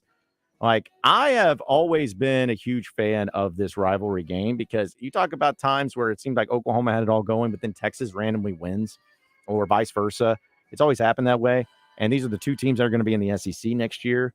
Both teams are looking to make that jump, or at least showcase that, hey, once we're entering into the conference, we got something to really hold our hat on. But the fact that Texas is 6.5-point favorites in this game, according to Bet Saracen, I don't know. I have a feeling I picked Texas, I believe, in our picks earlier, but there's just something about this game where if you told me Oklahoma wins, I wouldn't be surprised. Well, it's another one of those you just throw the records out. Mm-hmm. Thinking, was it 2008? Oklahoma beat them in the regular season, and Texas went to the championship, went to the national championship. So there's been times like that where, it's like one of them might get in the regular season, but then the other makes it to the national championship or to a better, at that time, bowl game or whatever.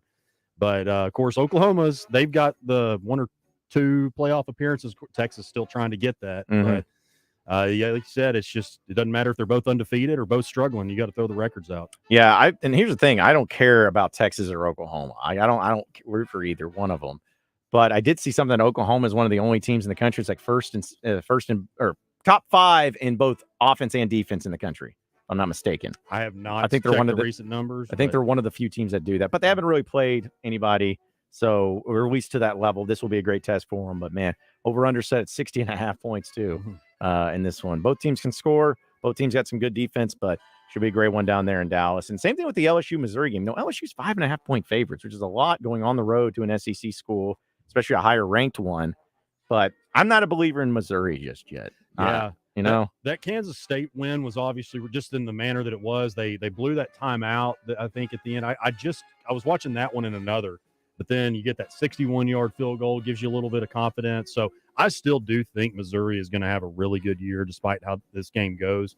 But this is one of those where, because I guess Eli does he have a signature SEC win? I don't believe he does. Well, he hasn't had a winning record since he's been the head coach. Because he's been like 6-6.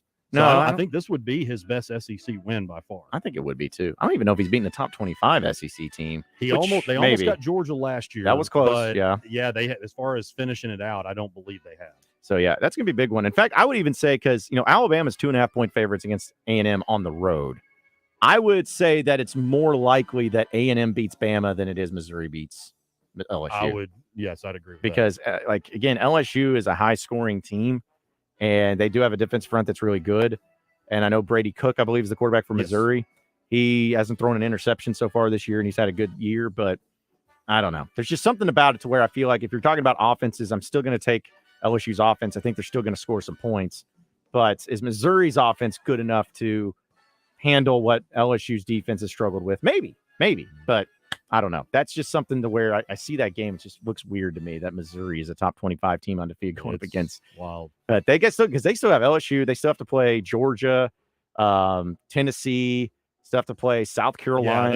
Yeah, they're backloaded for sure. Yeah, because the only SEC game they played is Vanderbilt, right? Yes. Okay, so yeah, we got a lot to see before we start, talking about Missouri being this great team just yet. And they may end up being, but I just need to see more of them. So yeah, Bama being 2.5 point favorites against A&M, still like Alabama in that one.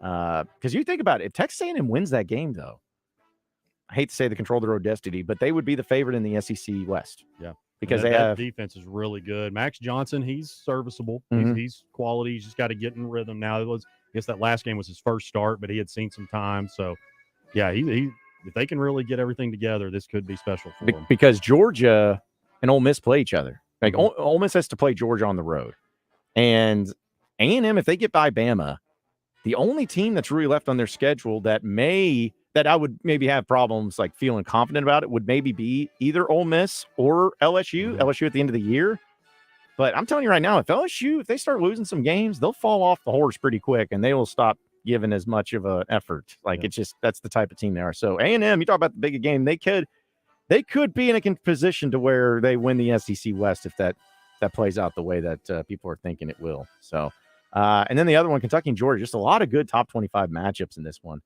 Georgia's still 15.5 point favorites according to Bet Saracen, and the over/under set of 47.5. But you talk about what would be the marquee win for Mark Stoops and what he's been able to do as a head coach at Kentucky.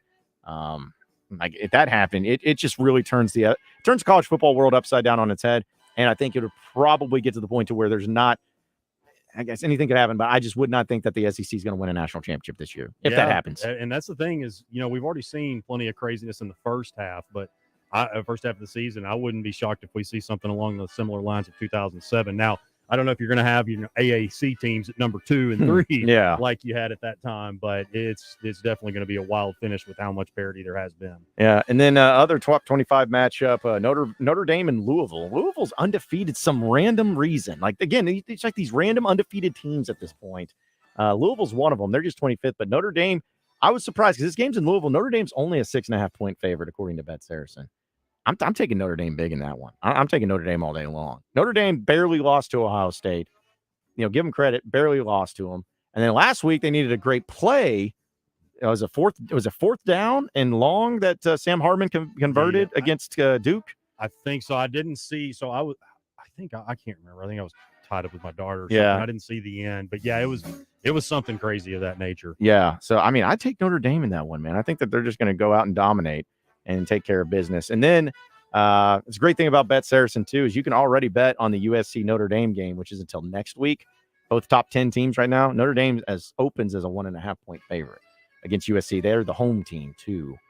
I don't know, man. I'd probably take USC in that one. Well, and you would expect that one to be a 55-50 type, but it's probably going to be a defensive battle. Exactly. USC's defense is horrible. Yep, exactly. All right, and just real quick for the double R prop plays, which are on Bet Saracen only.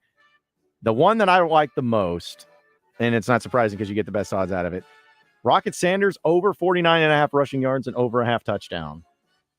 I feel like he's going to get that against Ole Miss. I do too, especially now. If this were his first game back, I wouldn't feel so confident about it. But he kind of got back in the groove for the most part, at least in terms of getting carries. So I think that's a pretty good one. And the other one that I'm probably, that was the one I like for the easiest one, but the one that it would be the most lucrative and the one that I'm going in on for the double R prop plays, KJ Jefferson, because I think he's going to perform just like he always does. Over 249.5 passing yards, as well as over 2.5 passing touchdowns. Sounds like a lot, but for KJ Jefferson against Ole Miss, especially what he's done in the past few years, seems like an easy bet, and that's plus 350. So. And his last one, just get to go out in the sunset. Yeah, and he wants to perform that way too. So there you go. There's our Bet Saracen little preview of college football and some of the great double R prop plays. Again, you can download the app today at betsaracen.com and check them out that way. No matter what it is, make sure you do it with Bet Saracen. We're going to take a commercial break. When we come back, we'll have Chris Marler talk about college football with him and what he thinks about the games and have some fun with him for a few minutes. And we will keep it moving here on an Easy Friday show on Out of Bounds. So you better stay with us.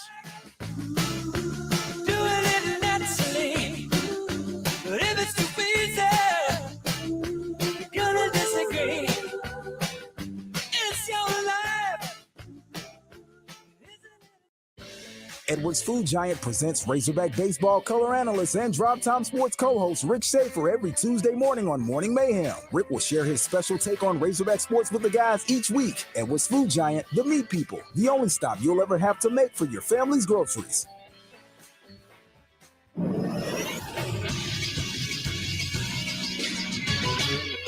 This is Sports Center. Arkansas will take on 16th-ranked Ole Miss in Oxford tomorrow. The kickoff set for 6:30. TV coverage will be on ESPN. Radio coverage can be heard on The Buzz. It'll start at 2:30 with a Hog Wild pregame show with Trey Schapp and David Basil, thanks to Mud Connections. Stay tuned afterwards for the First Security fifth quarter postgame show with Randy Rainwater, Marcus Elliott, and Trey Schapp. Arkansas State will take on Troy at 3. Coverage for that game can be heard on 106.7 Buzz 2. And Central Arkansas will host Southeast Missouri State in Conway with kickoff set for 4. Coverage for that game can be heard starting at 3 on the Point 94.1. I'm Christian Weaver with the Buzz Radio Network.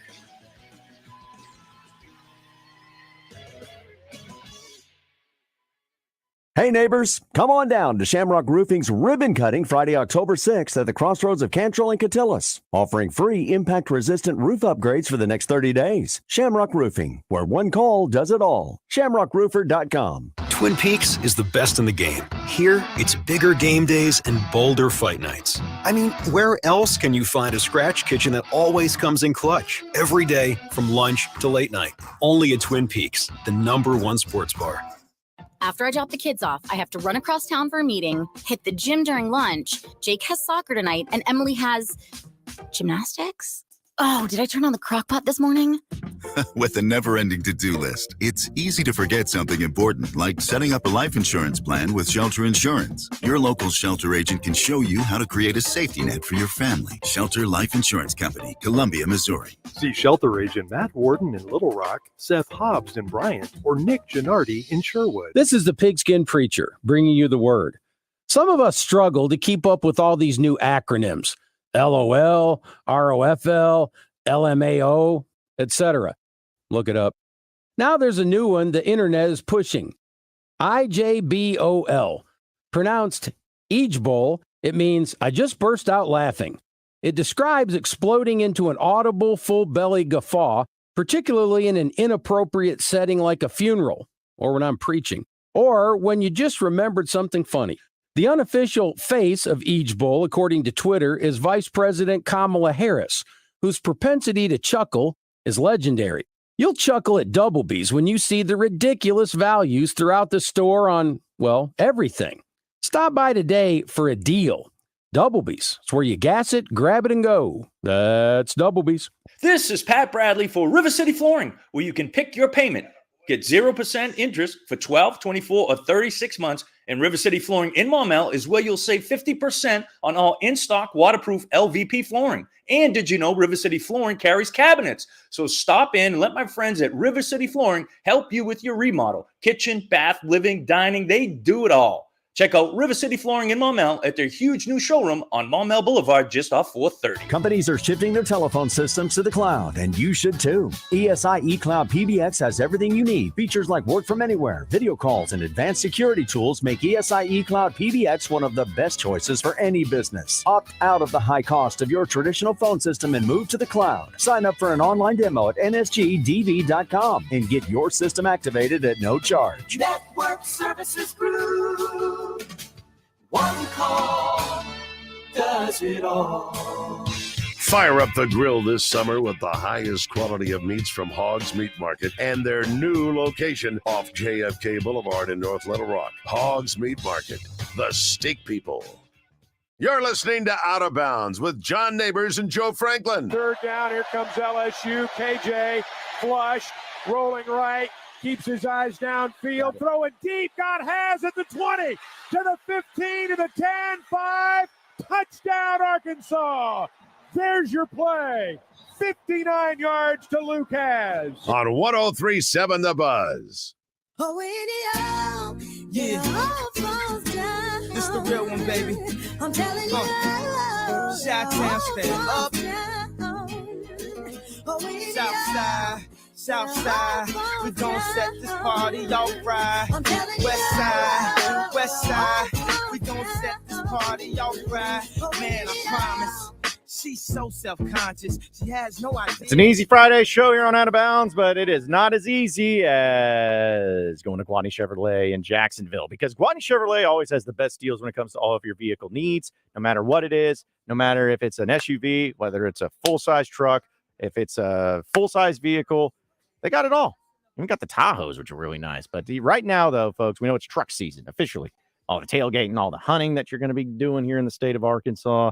It's just going to be the weather getting cooler, here in a few months. It's going to get wintertime. Might have some snow, may have some ice.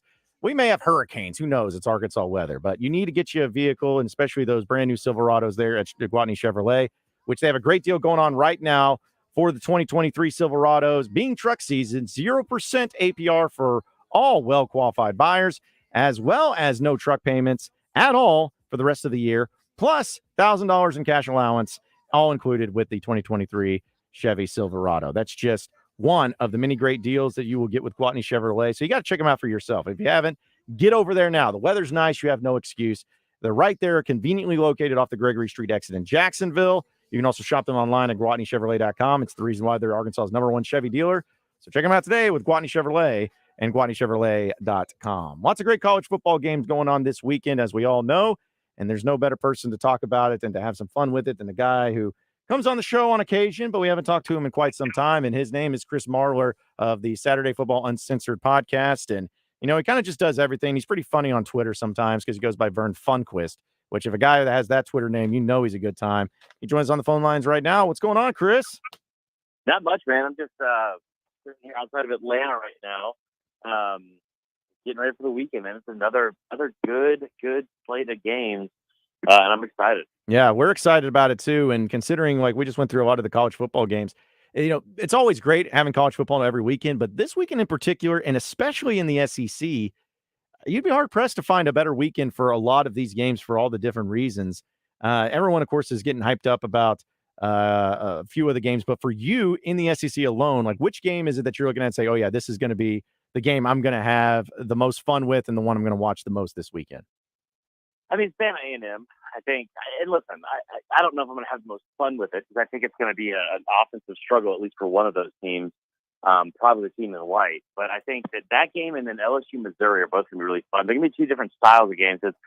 LSU can't stop anybody, right? And Mizzou's offense has been phenomenal. Brady Cook has been a top 3 quarterback, maybe top 2 quarterback in the SEC. I mean, that really is like, I never would have thought I'd said this going into the season, but the Brady Cook Jaden Daniels matchup is a premier quarterback battle, not only in the SEC but in the country with the way they're both playing right now. And I genuinely never thought I'd say that about Brady Cook. But Luther Burden, that entire receiving corps has been really great. He leads the country in receiving yards. But I think the other one's Bama A&M. There's just so much riding on it, and when you look at it, it's going to be a very difficult game for Alabama to win. It's already in Kyle Field, a place they've struggled. But yeah, if you're a Bama fan, like I tell people that I am, you're just pops and toms. It's gonna be a tough Saturday afternoon. Yeah, because I was even looking at with those in particular games you brought up, but Alabama, Texas A&M. Man, if Texas A&M wins this game, which I believe they have a good shot at it, if they win, are they then become the favorite of the SEC West? Just because Ole Miss, they've looked good too, and we're going to talk about that game, but they still got to play Georgia on the road. Is A&M the favorite in the West if they end up taking care of business against Bama today or tomorrow? Yeah, and I think that you could also make the case that they might not even have, like if they lose, they're not out of it because you look at like the rest of that schedule. They've already played Arkansas, right? They've already played Auburn. They've got a big one against Ole Miss. I believe that Ole Miss game. I could be wrong. I think it's in College Station, but I'm not sure. I know they go on the road to Death Valley and Baton Rouge. But Bama still has LSU and Tennessee on the schedule. They have a road game against Kentucky. And the thing I think more than anything about like whoever wins this game is definitely the front runner, just from the position and the standing standpoint, right? Like whoever wins this game is going to be at the top of the standings in the SEC. And people, I think, forget about both of these teams. The amount of struggle that we've seen in Alabama has not been great. And the amount of, I think, unjustified skepticism about A&M has come because they both have losses to out-of-conference teams. Like, that may affect them in the national level, but we've never seen a playoff. I don't remember the last time we saw a BCS game without a national title game without an SEC team involved. So I don't think you want to get 2 losses at all, but I also wouldn't say that whoever loses is necessarily out of it because I don't see a lot of strong teams in the East necessarily. And if you have a 2-loss SEC champ, the way this season's going, I don't think you could rule out the fact that from like a national standpoint that the SEC would be left out of a playoff.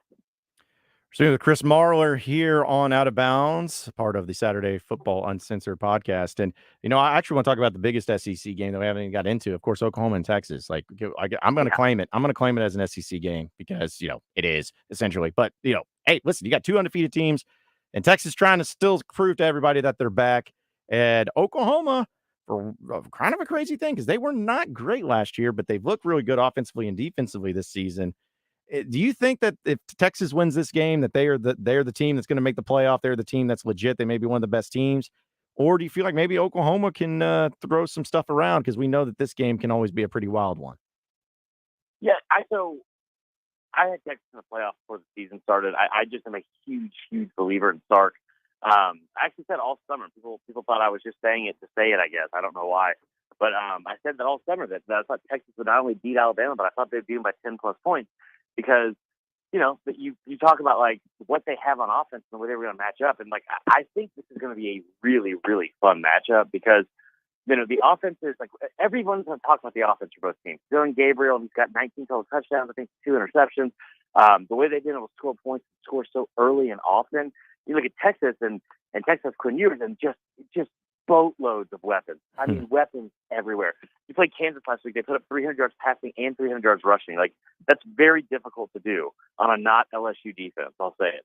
But, like, they've been really, really good. But both of these teams have been a lot better on defense than people give them credit for whatever reason.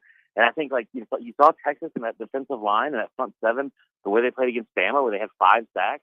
You talk about Oklahoma, who just going into last week, I think, was a team that ranked in the top 10 or top 20 in the country in defensive efficiency. Like, they both perform at a high level in multiple phases of the game. I don't see how this is, like, not a close game, right? Like, sometimes you get games like this, they end up not living up to, like, the billing and all the hype and all that kind of stuff. Last year included. Texas won, like, 49-0. The other part of it is, like, I don't either one of these teams. You're never going to overlook one of these teams. But I think that it, like, really matters this year specifically because it's like everybody knows this is the last year both these two teams are in the Big 12, and there's not going to be any love lost to whoever loses this game from the rest of the conference. So I think there's, like, a little bit of extra juice on it because of that. Because you don't want to leave, you don't want to, like, have a black eye the rest of the season going to the rest of the Big 12. So no love for the Georgia-Kentucky game? I mean, come on, man. That's a top 20 matchup in the SEC. Unreal. Yeah, you're in Arkansas, so I'm not going to get so for saying this. Georgia is just like, it's. I'm from this state. It is so fun to watch the meltdown and the roller coaster of that fan base every single year because there are no ebbs and flows. It is just ebbs. I think that's the negative one. I'm not really fully understanding of how that phrase even goes or what it means, to be honest, John. But it just seems like it's only the down parts of, like, the roller coaster, right? Like the scary parts, because, like, so much blame going to Carson Beck and Mike Bobo and all this other stuff, and I don't understand why, because the numbers don't suggest, or even the film suggests none of that. They've really been subpar on defense this year, which is something we never think we would see with a Kirby Smart, team. The scary part for them is they got ran on by Auburn. And it's not like Auburn had a passing game to pair with that. It was just like, we're going to line up, we're going to choose violence today, and we're going to run it right at you. And they did it successfully. And, if you're a Kentucky team coming in this game where Ray Davis just had 280 yards, you gotta like your chances. I just have this feeling that for whatever reason, just like last year after the Georgia-Mizzou game, we all got this, like, kind of, like, warm, cozy feeling like maybe Georgia's not that good. And then as we've seen the last 2 seasons, they kind of just put it on, right? And like I just have a feeling this is a breakout game for Georgia, and I think they're going to be, especially at home at night with that fan base. And also, here's the thing too: is not to take anything away from Kentucky, because I think they're a really well-coached football team, but the 124th strength of schedule so far through 5 games. They played 1 game on the road. It was in Nashville against Vandy. I just don't think that they're ready for what they're going to face in Athens. Well, real quick before you get out of here, I mean, Arkansas, Ole Miss, man, this game's stupid all the time. Like, can this be another stupid game? I don't know. I mean, I probably, in some capacity, yes. I love Arkansas's chances coming in here because you're talking about an Ole Miss team that is coming off of back-to-back weeks, right, where they had to get up twice, like, emotionally for this. You got to give KJ some support, man. He's got to get some support. He's got to get some help because I've said it, like, all offseason and in the beginning of the year. He's Superman. But he can only do so much. He can just only do so much. So I think it'll be interesting to see if they're able to push the line around a little bit more than they have in the last 2 games. I hope for the Hoggs fans, it's a big win for them because it's always a fun one. It'd be nice to see KJ go off victorious in another classic between these two. Well, Chris, man, as always, we appreciate it. You can follow him on Twitter at Vern Funquist, and also check out the Saturday Football Uncensored podcast, wherever podcasts are found. Chris, enjoy the football weekend. It's always good to catch up with you, all right? Yes, sir, brother. Talk to you soon. All right. Chris Marler, is always great to chum on with us and have some fun. We're going to take our final commercial break, come back with 3 and Out here on Out of Bounds, close up shop, ready for Drive Time Sports is all next.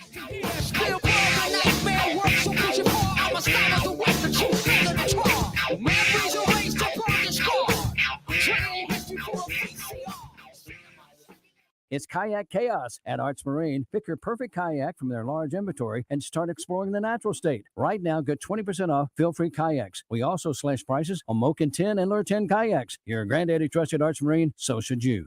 Mow, dig, haul, lift. The versatile Kubota BX Series subcompact tractor does it all. Switching attachments is simple, and a smooth hydrostatic transmission makes for easy operation. The Kubota BX Series, rated #1 in durability and owner experience. Talk to your local Kubota dealer today to schedule a demo. Go to KubotaUSA.com for full disclaimer. River Valley Tractor, closer than you think.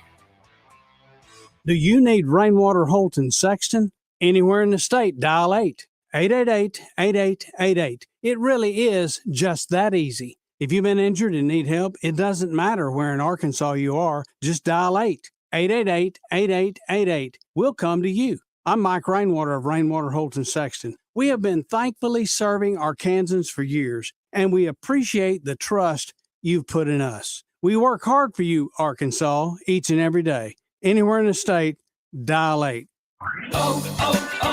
O'Reilly!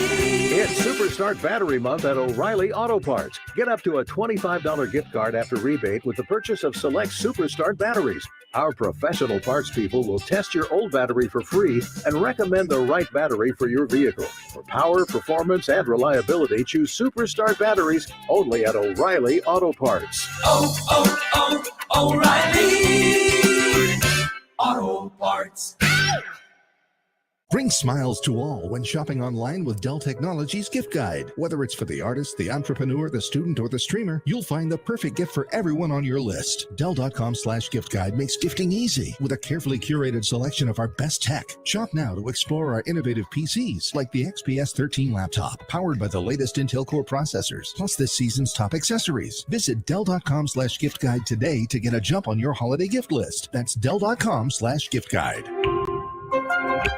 Cashback is not available on gas in New Jersey and Wisconsin. Susan, I'm sorry I'm late. Traffic is terrible. It sure is. But on top of that, gas prices have been skyrocketing. I can't believe how expensive gas has gotten recently. Prices at the pump are up, but I never pay full price for gas anymore. I just use the free Upside app that pays you cash back for every gallon of gas you buy. Wait a minute. Are you saying you actually get paid cash when you buy gas with the Upside app? Yes, I get real cash back every time I buy gas. And does that actually add up to anything? I've made around $200. Wow, that's serious extra cash. I'm downloading the free Upside app now. Download the free Upside app to earn real cash back every time you buy gas. Use promo code GOLD for an extra 25 cents per gallon cash back on your first fill-up. You can cash out anytime right to your bank account, to PayPal, or an e-gift card for Amazon and other brands. Just download the free Upside app and use promo code GOLD for a 25 cents per gallon bonus on your first tank. That's code GOLD for 25 cents per gallon cash back on your first fill-up. You know that crushing feeling when you click print on your PC and the doggone machine just won't print? Well, I fixed that. Hello, my name's Tim Stanley. I'm the new owner of Business World, a TDS IT company. We're an IT company with a long history in the imaging channel, and I fixed the printer conflict by using my Arkansas-based IT help desk. Call us at 501-374-7000 for more details on how a true IT managed services company running your business will keep all your printers and scanners up and running all the time. Southern Forecoating presents the Zone Rewind. Tune in Fridays when Justin and Wes discuss their best moments, sound bites, and interviews of the week. Ready to transform your patio, porch, or pool deck? Call the pros at Southern Forecoating. Find them online at southernforecoating.com. Make your tailgate the party of the parking lot by getting the best meats in all of Arkansas at Hoggs Meat Market, the steak people.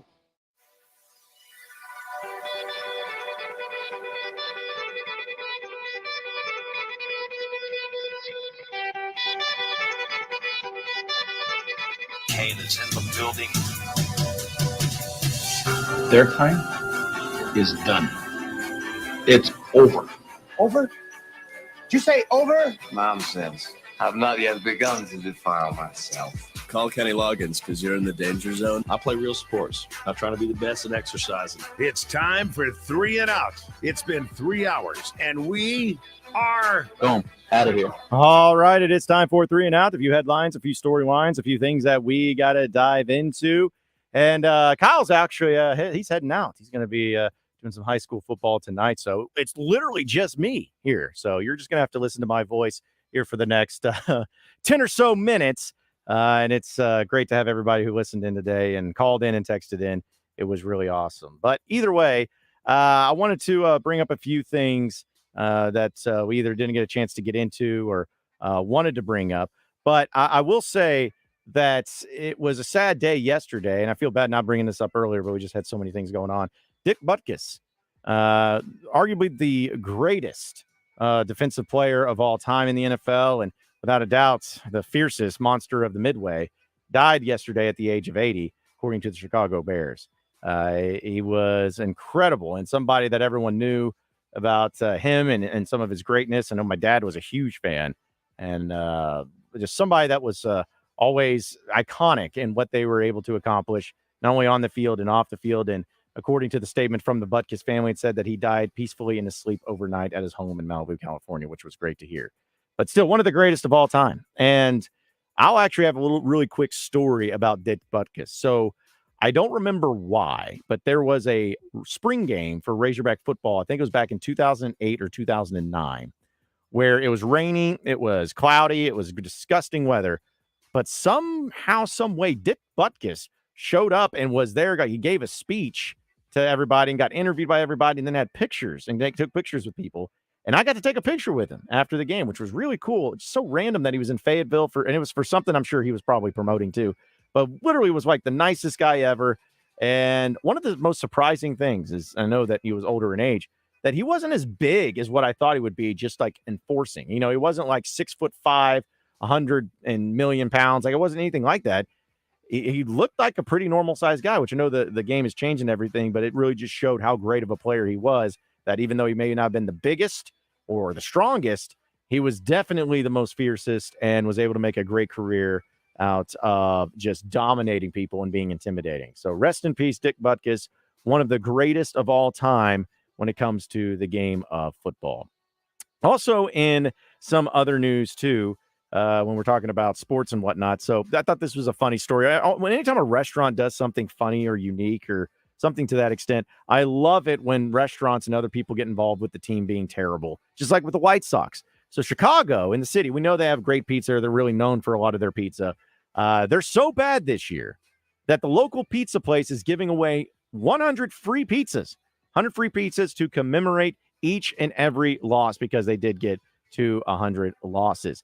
And you talk about something that makes everybody feel so down in the dumps. They're just giving away 100 pizzas. And he said, quote, the owner of this pizza joint there in Chicago his name Mario Scalise, which is, if there's a guy that you could picture owning a pizza restaurant, his name would be Mario Scalise.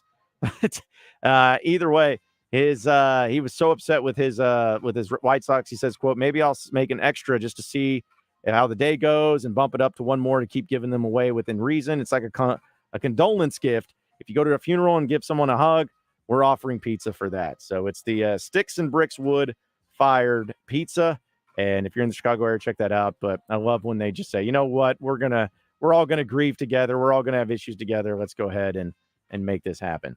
Another thing too, which I'm glad we haven't talked about at least in a day or two, is dealing with Travis Kelce. Now, Travis Kelce, as we know, is the Chiefs tight end and it's just one of the best players in the NFL, and rightfully so. Like, he's had such great success. But the one thing about Travis Kelce that has been just absolutely insane has been this Taylor Swift nonsense. So much Taylor Swift coverage. You can't follow ESPN or SportsCenter on social media without having some sort of Taylor Swift thing. The ratings, it's just like the ratings are insane.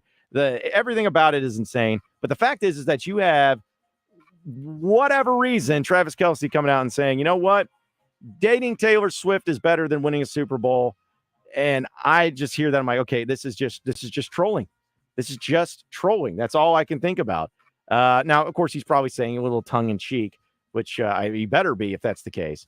But either way, he's talked also about them having their privacy and them wanting, he even admitted, I think on their podcast with him and his brother, that it has gotten a little bit out of hand and it is a little bit too much. But I'm like, you're the one that brought this on yourself, my man. And what did you think was going to happen? I'm not saying he's complaining, but him coming out saying, oh, we want to move forward in our privacy. Like, oh, it's kind of a little out of hands, getting a little touch. What did you think was going to happen if you start to date and be seen around Taylor Swift? It's like, I feel like the show, I think you should leave once again with the hot dog meme. Yeah, it's like, the guy, he said, he's like, we're trying to figure out who's making this such a big story. It's like, dude, you're the one that made this a big story because you're dating Taylor Swift. I don't care who it is. If you're a celebrity of any status and you end up dating Taylor Swift, guess what? you're going to be in the limelight. You're going to be talked about. You're going to have the pictures. Thank you, Damon. I'm glad you understand and agree with it. But, yeah, it's just something where I laugh about it all. And I like Travis Kelce. I really do. But this is not going to end. I'm telling you, as we all know, this is not going to end with a happy marriage where they live happily ever after and make a bunch of kids. Greatest hit coming up. Yep. It's going to be something about the Kansas City Chiefs and about Travis Kelce. And you know what? They're going to make millions. We're all suckers because they're all going to make millions and they're all going to make all the money from it, too. Also, in some other fun news, I think it's pretty fun, but a Michigan State professor, which Michigan State's had a lot of stuff going on with their athletic program, but this is actually for the academic side of things. He's on leave officially after students found out that he was a fugitive that was using a fake name who ran a meth lab in the state of Louisiana. And he had been busted for this for a while before fleeing to the South to avoid prosecution. And the fact that that wasn't even one of the bigger stories there in East Lansing because of how much has been going on with the Mel Tucker story says a lot. But yeah, here's the thing. I'm like, man, I get it that sometimes it can be tough to do all the background checks on everybody. But if you're hiring a professor and they're using a fake name, I feel like that's a university problem because that type of stuff. Everybody knows his name. Yeah, they should be able to know that that was somebody that, you know what, maybe this is not someone we want to have here, or maybe if there's not enough info on him, maybe that's a red flag. I don't really know, but none of it really makes sense. But Michigan State is really, they're striking out quite a bit, not only in the academic side of things, but also the athletic side of things too. And then throw into another story, which I don't care about Drake, the actual performer and the artist. If you like him, that's great. I don't care one way or the other. But Drake has officially announced that he's taking a year off from touring in his concerts because he's been having some stomach issues. And reports are saying that not only does he say, quote, I need to focus on my health first and foremost, and maybe a year or something like that, but apparently he has to deal with pretty bad diarrhea. So I'm like, okay, I get it. That I'm not someone who goes out there and performs on stage on the nightly and gets paid millions of dollars to do it. But I feel like that if I was having diarrhea, it would not be a very great thing for me to be doing that. Or if I'm having issues with that, I don't feel like I could give it. Dude. Yeah, I don't feel like I could get to the point to where I'm performing at my best. So your fans will wait. Yeah, that your fans don't want any part of that, especially if it starts happening on the stage. I've never been to Skyline Chili before. I will admit, I've never been. I've never had it. I've heard a lot of things about it. But apparently, they are going to be coming out with a full breakfast menu if you ever go to a Skyline Chili. Now, I talked about, I think it was yesterday or the day before, that Taco Bell was just finally, for the first time ever, for some reason, saying, you know what, we're going to decide to do breakfast tacos. Whoa, what a concept. That's great. If you want to come out with a breakfast menu, that's great too. I think breakfast is a really hard thing to screw up. However, I will not be down with anybody who does not serve breakfast 24/7, or at least all the days and all the hours that they're doing operations, because there's sometimes I want breakfast for dinner. Like, I'll give a shout out because actually the Sonic Drive-In Blast is coming up next. I'll give them a shout out because Sonic, they have breakfast all day. That's right. And that's the way to do it. If you're going to do it right, do it like Sonic, have breakfast all day long. That's just all I got to say about that. Appreciate everybody listening in to Out of Bounds today. For Kyle Sutherland, I am John Nabors. Same sports show, same sports channel next Monday. Have a great weekend, everybody, and stay tuned because we got Drive Time Sports coming up next.